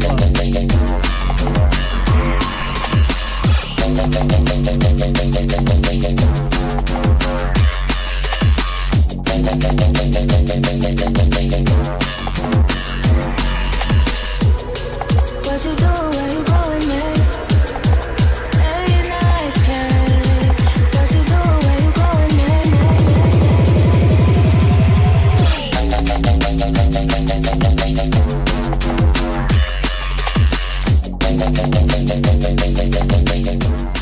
This section sounds like an exact clone of that previous drop. I think it's gotta have a little more variation. Like this glitchy style music, it's all based on like what's happening. It's like reactive. There's weird shit happening. Like it can't just be a copy paste of the section, I think. And that vocal layer in the background,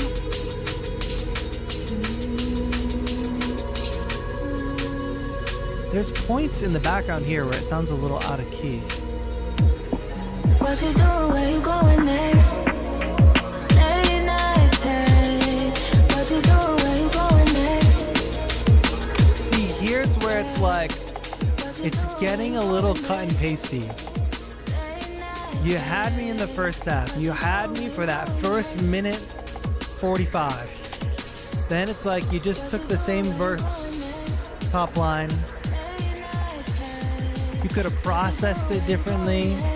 Or you get another drop here. Is it the same as before?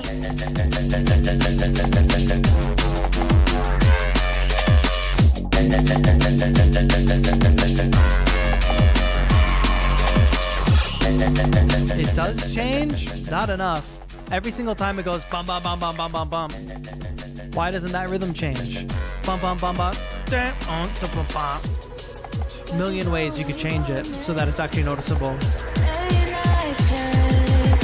What you do, where you going next? Same exact transition here. Come on.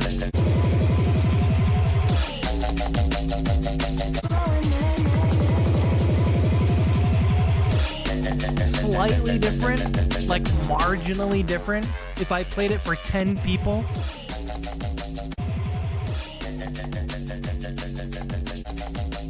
they would say, oh, it's a little different. Like the filter is different on that. I think it's a B that could very easily be an A+. Because this kind of music people expect very dramatic switch ups. And you're trying to keep people in a club like moving and dancing. The minute we get to the second time this vocal comes in,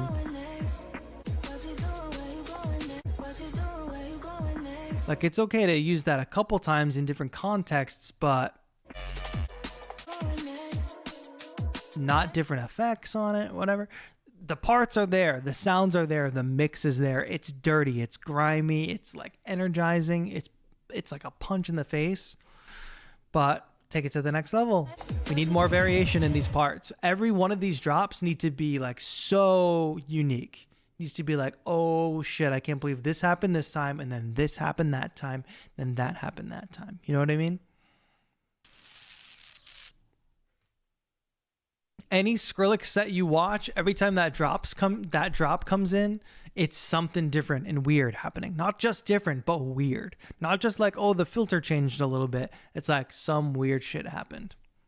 Serge, that was a great track. Thank you for becoming a member and submitting today. We got every genre here today, folks. We are not giving up. We are 3 hours in. I desperately need some lunch, but I will not eat until we get through all these submissions. And holy crap, do we got a lot more to go. So let's play Genki by Ikigai. Blessed Us was the minute 30 track.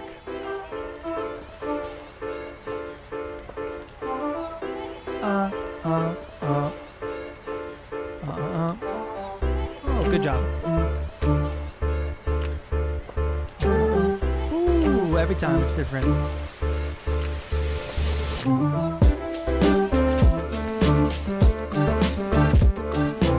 Really like the kick, but I hate the snare. The snare needs to be as bright as everything else. Heartfelt, thanks for hanging out. I will see you on October 1st for our Beattober kickoff stream.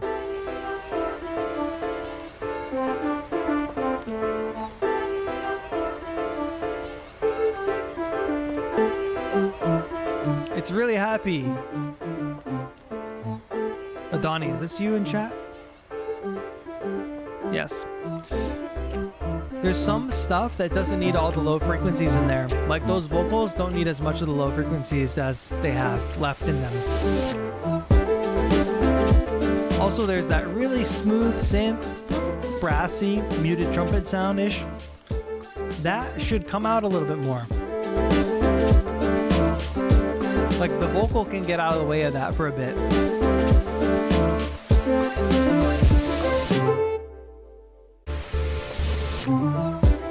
Like here, we got a taste of that vocal already. Let that synth take the lead for a minute. Then give us a chance to miss the vocal and be excited that it's coming back in here.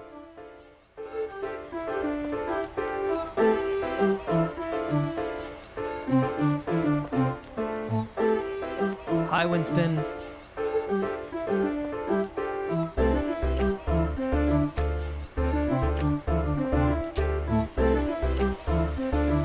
And then decide, is that synth playing a supporting role or is it playing a lead role? If it's playing a lead role, it needs to be mixed differently. If it's playing a supporting role, the musical idea that it's playing at times might need to change to link up with the other melodic stuff.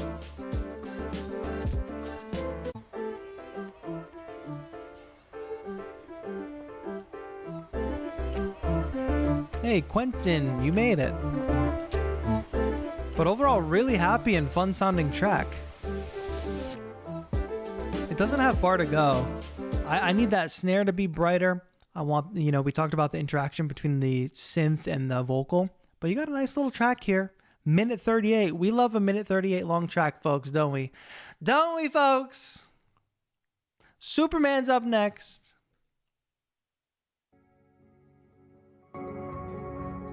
Superman, I feel like I've said this before, but I really want to say you're not allowed to submit until you get a top line on one of these beats. We know you can make good beats.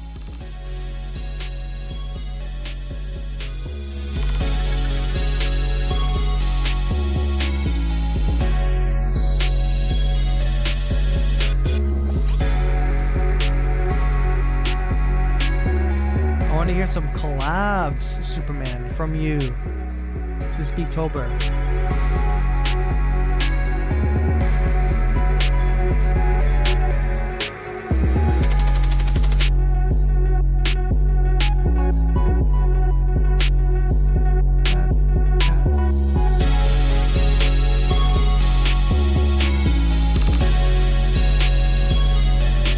You went a little hard on the redux or the distortion or the whatever you used on that.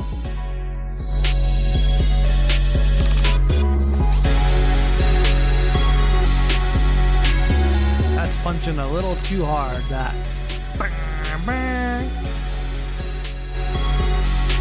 It's a cool idea though. Hi, Elshine Lohi. Hello.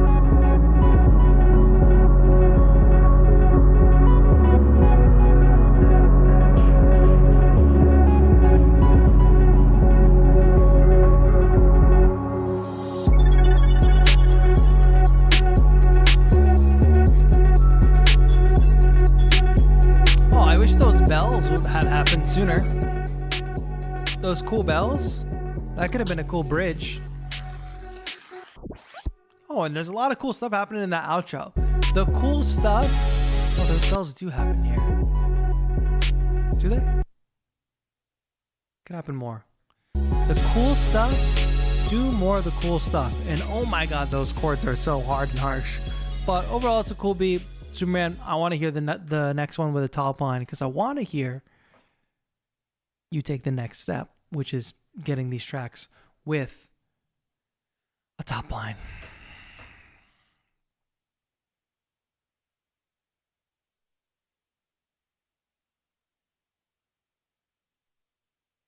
Oh, we got an unlisted vid. Great. That is way better than playing it from Discord.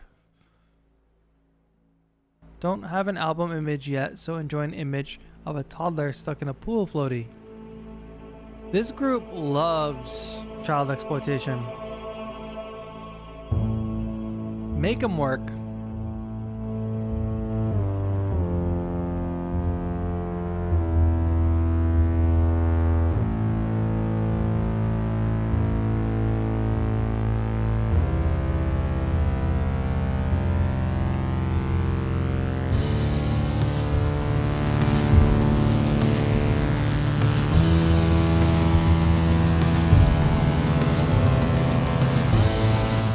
Be very forward and intense, so why are the drums buried in the background, Gage?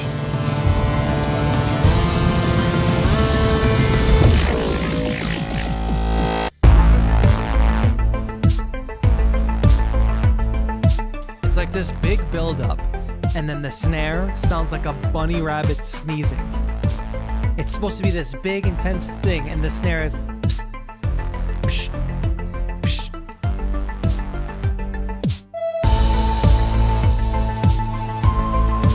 I mean, no doubt it's got an epicness to it, but come on, that snare isn't what you want.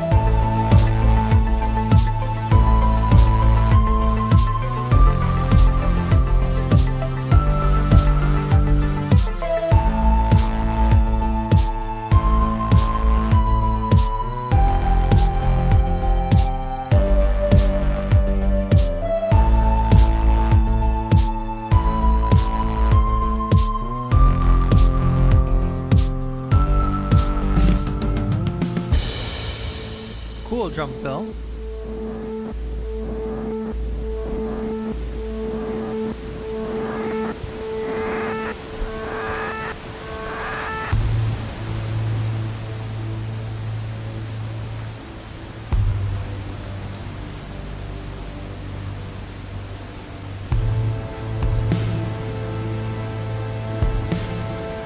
The acoustic drum set with the big stock reverb on it has gotta go. This is like the 5th time I've heard it today.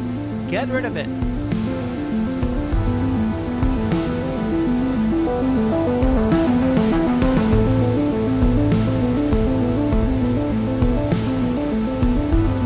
Put a parallel reverb, like use a send on the reverb for the drum kit. It's gonna sound way more professional than just putting a reverb on your drums.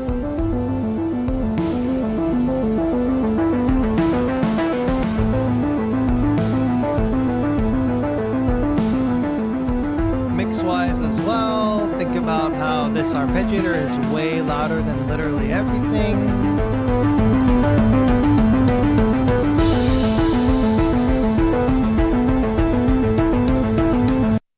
Oh. The ending, breathe for sure.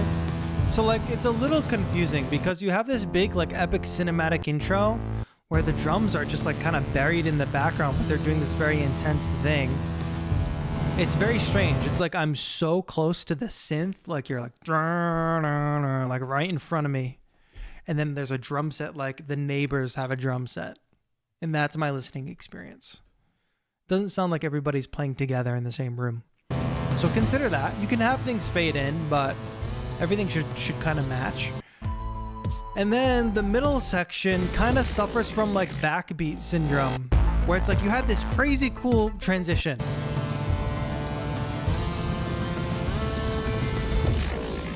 And then the rest of the song is just like the most stock backbeat syndrome of a conventional track that I've ever heard. It's even got the da da da da. Right? So like, do you want this to be a big, weird, intense track, or do you want it to be like an 80s synthwave thing that allows for that like steady backbeat thing? Like, what do you want it to be?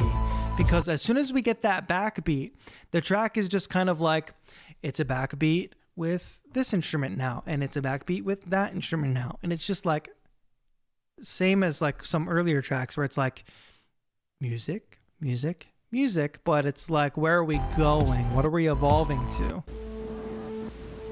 And eventually we evolve into some cool places. Like there's cool sound design things happening here, but why did you forget about them here? How do you come up with something like this, and then the rest of the song is like this? Right?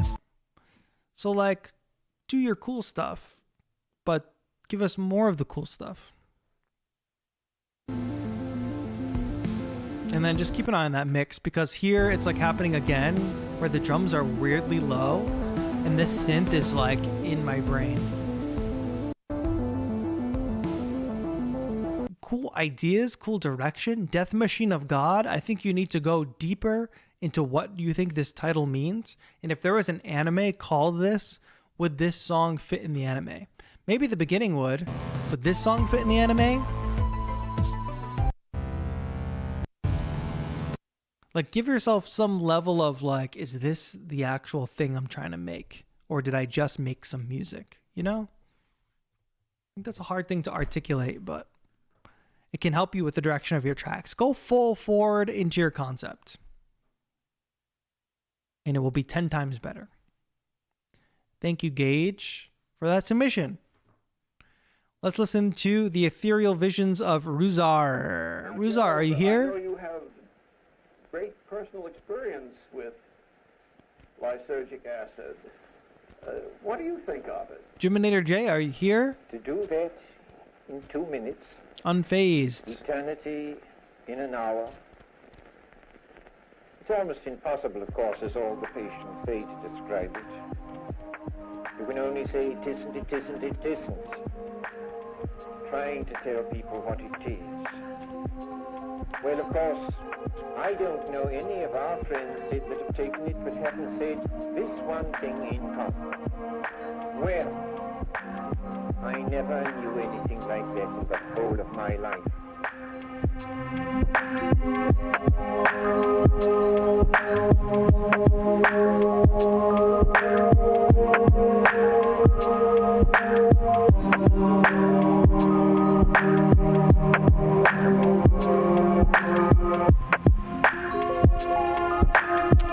All right. So, Rizar, if you've been listening, you know my feedback is going to be the whole thing is filtered the whole time. The whole thing sounds like an intro. Like it sounds like Foley that belongs in a movie. Like, oh, it's supposed to sound like an old radio, which is fine. But like, is it a track that people are going to want to listen to? It doesn't need to be this lo-fi'd out. It sounds like you specifically designed it to sound like it's coming out of an old radio. If that's what you want to make, that's fine. But I think from a listener's perspective, there's very specific times where we want to listen to that kind of music.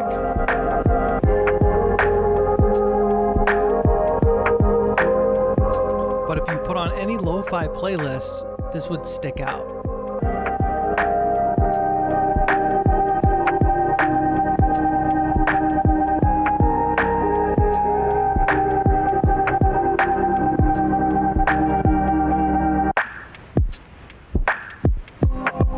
Was cool. See, and there's cool musical things happening in the track too. It's just all buried beneath this kind of lo-fi aesthetic that has gone a bit too far.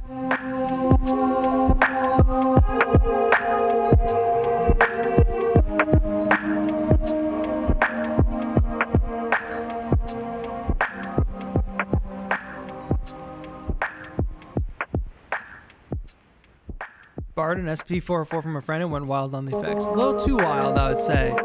But like, it's simple, it's minimalist. I really like the sparkly stuff. But it's way too heavy on like the cassette effect, you know? if you're gonna do that in the future, like if you got a 404 again, or if you got any kind of hardware that you're running through effects, I would always record a version without the extreme effects, because you could always emulate those in your DAW later. Record both versions, but later you might want the clean version to mess with. Thank you for the submission. How do I join the Discord server? You can type in !join and find out. I got you. Does it work? Don't actually know if that works. Chop's Vengeance by Charizar. It doesn't work. !join doesn't work. I lied. !Discord?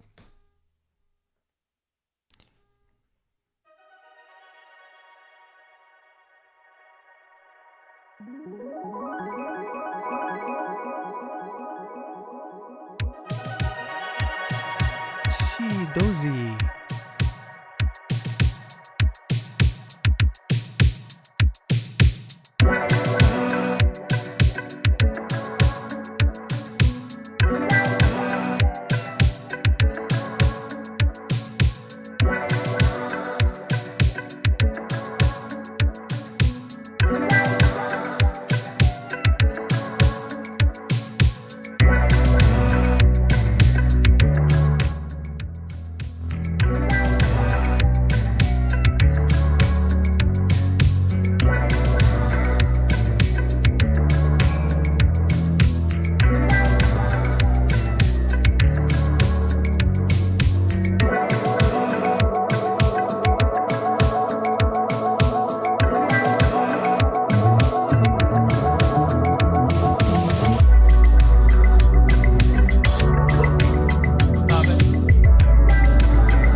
The occasional random thing that makes it sound a little amateurish. The guitar is cool, but it's also like you got to do a little bit of subtractive EQ to make it not so harsh. Those some are sometimes poking out a little bit harshly.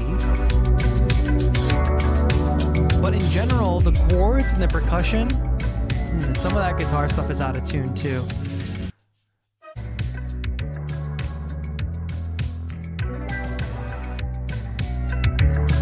Guitar doesn't always fit. Has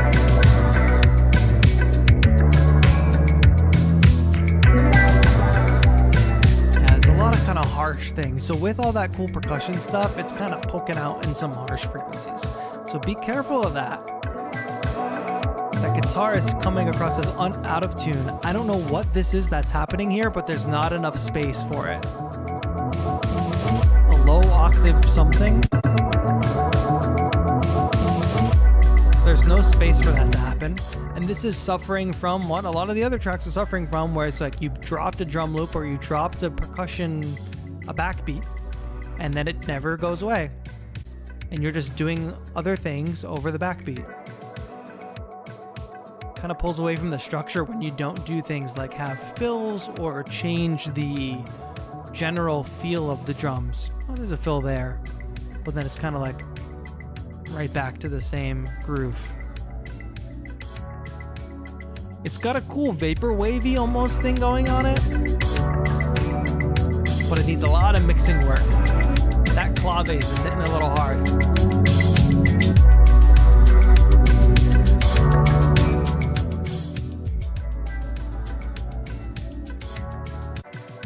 There's also like the fact that this intro does not set us up at all for what the track is about to do. The intro doesn't have to 100% give us context of the track, but it kind of like the track is, it doesn't even like really set up the key of the track that well. So it sounds like we went from listening to one song to another. But once we get here, it makes sense. So can we better relate this part to this? It's not terrible. I do like in general that there's this nice intro, but there's this nice intro and then it's like once the backbeat is here, it's like it's here the whole time. No outro. So there's some notes for you. Mixed things, compositional things. Overall, cool vibe, but it can be elevated. It can be elevated, my friend. I know you can do it. You and your bunny. What a nice bunny. That's the bunny that was sneezing in the other track we listened to.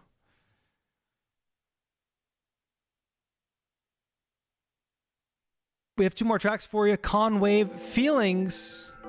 I hope you've been enjoying this stream. If you tuned in late, please give a like. We are going to be reviewing more tracks all through the month of Beattober, twice a week. So if you're participating in Beattober, you will get a chance to have your tracks reviewed twice a week. If you don't know what Beattober is, you can go to beattober.com and find out all the details about it. Thank you everybody for hanging with me. We are we're almost at 4 hours. We've been going 3 hours, 30 minutes. What other place, what other music production, YouTuber, streamer is taking the time to review 38 tracks from their community? Looking up at the skyline, all places and times that you were there. Looking up at the skyline,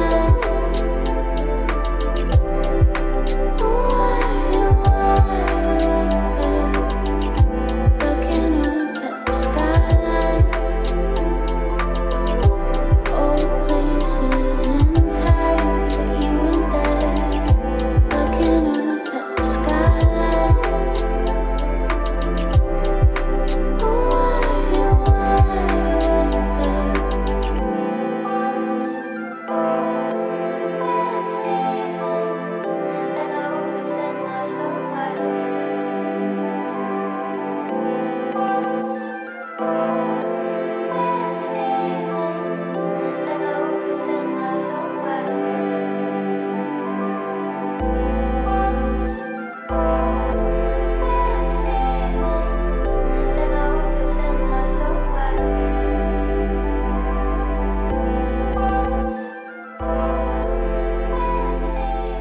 Cut out the bass here, maybe? Bass plays a big role in letting us feel like the track is relaxing for a moment. looking up at the skyline.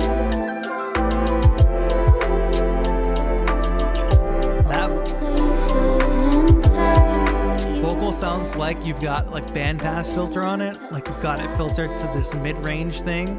It's a really tough thing to do to vocals because it's going to blend in with all the other mid-range elements of your track. You want to really keep vocals in the brighter range. They should be sitting on top of everything else, not mixed in.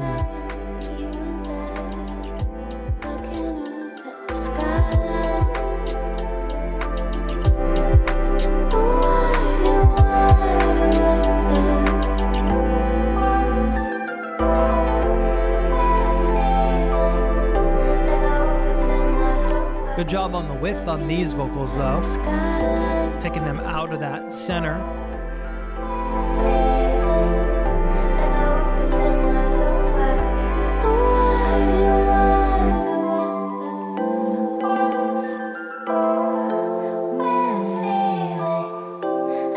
And it's a catchy vocal sample too.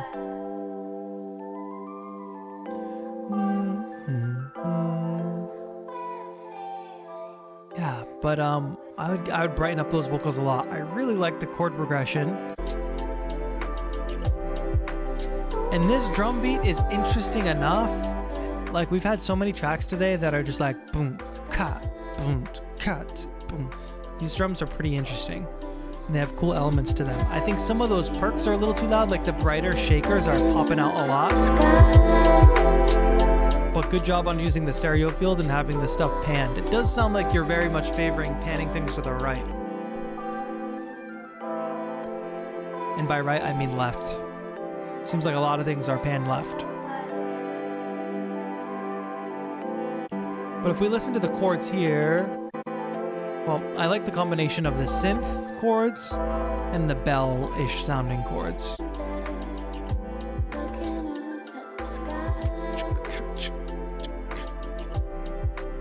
I'm not sure if the shakers are MIDI or if they're audio. If they're MIDI, it sounds like one of the hits is just a little too hard, a little bit unnatural there. You can have that accent, but It's a little abrupt for my taste.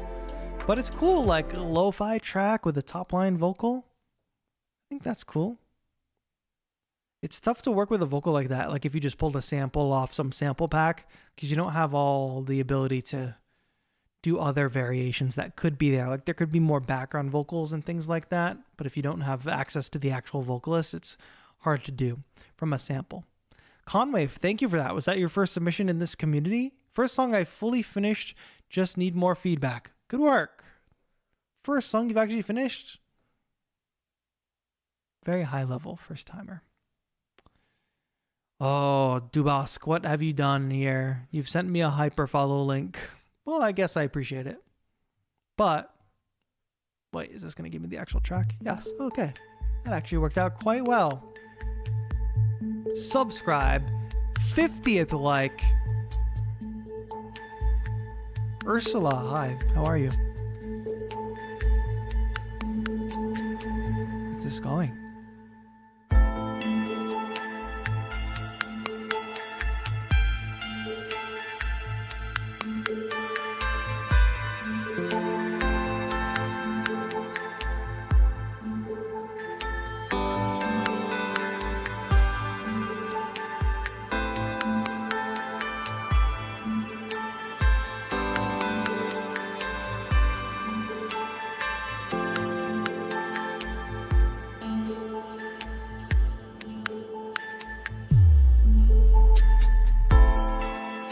Waiting for a 4 to the floor kick.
Could be a bit more diversity of frequency in this track. I get where you're going for with this sort of like ambience and things are swelling and coming in and out. From a sound design perspective, it's cool. From a musical perspective, it's cool. But it seems like a lot of the elements have a lot of brightness on them. And that top end brightness, it's really effective, especially in a music style like this, if it only comes in sparingly, if it comes in and goes away. You have a lot of room here. This isn't like a typical track where you're like, here's the melody, here's the bass, blah, blah, blah. It's like, here's this little pretty thing, and then here's this little pretty thing. These are all flying in and out of each other. So you want to make sure there's a diversity in them, where these are all sitting on the frequency spectrum.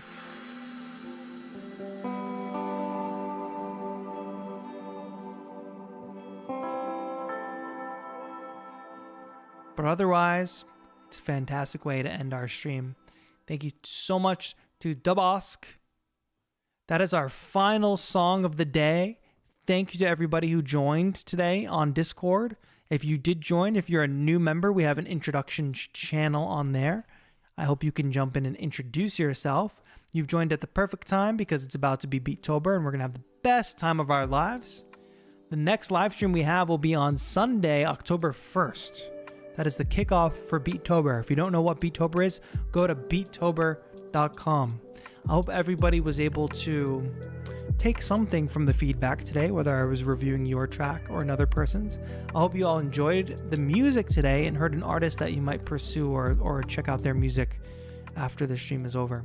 If you made it all the way from the beginning, thank you so much. Doug Tor says, quick question, can the Beatober merch be shipped to Germany? It didn't last year. You'll have to double check, my friend. I'm not sure. I don't ship it from my home. So if you go on and you try to order and get it sent to Germany, see what it tells you. If you're able to put the order through, it should be able to ship. There might be different availability for different products. I hope it can. International shipping is a bit of a nightmare. Shipping in general is a bit of a nightmare.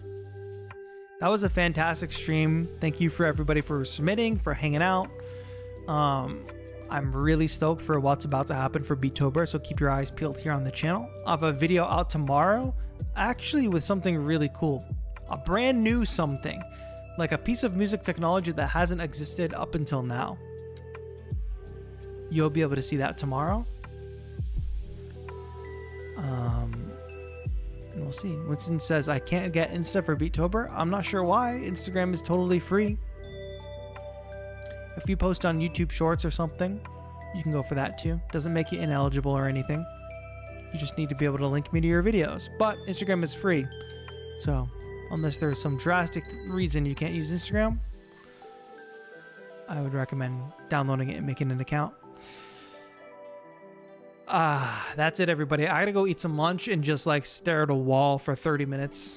That was a lot. That was a lot of music. That's the longest track review stream we've done in a while, but I'm glad we got through. 38 submissions today. Fantastic job, everybody. You're all working so hard. Talk to y'all on the Discord later. Post what you're eating in the Foodies channel. Any final questions about Beatober can be answered over there. Beatober.com. Beatober.com, people. Did I mention Beatober.com? It's linked in the description and the chat. That's going to be it for now. Me and Duncan are out of here. About to go eat some lunch. I'll talk to you all soon. Thank you all so much for watching. This has been TAETRO. Have a good one.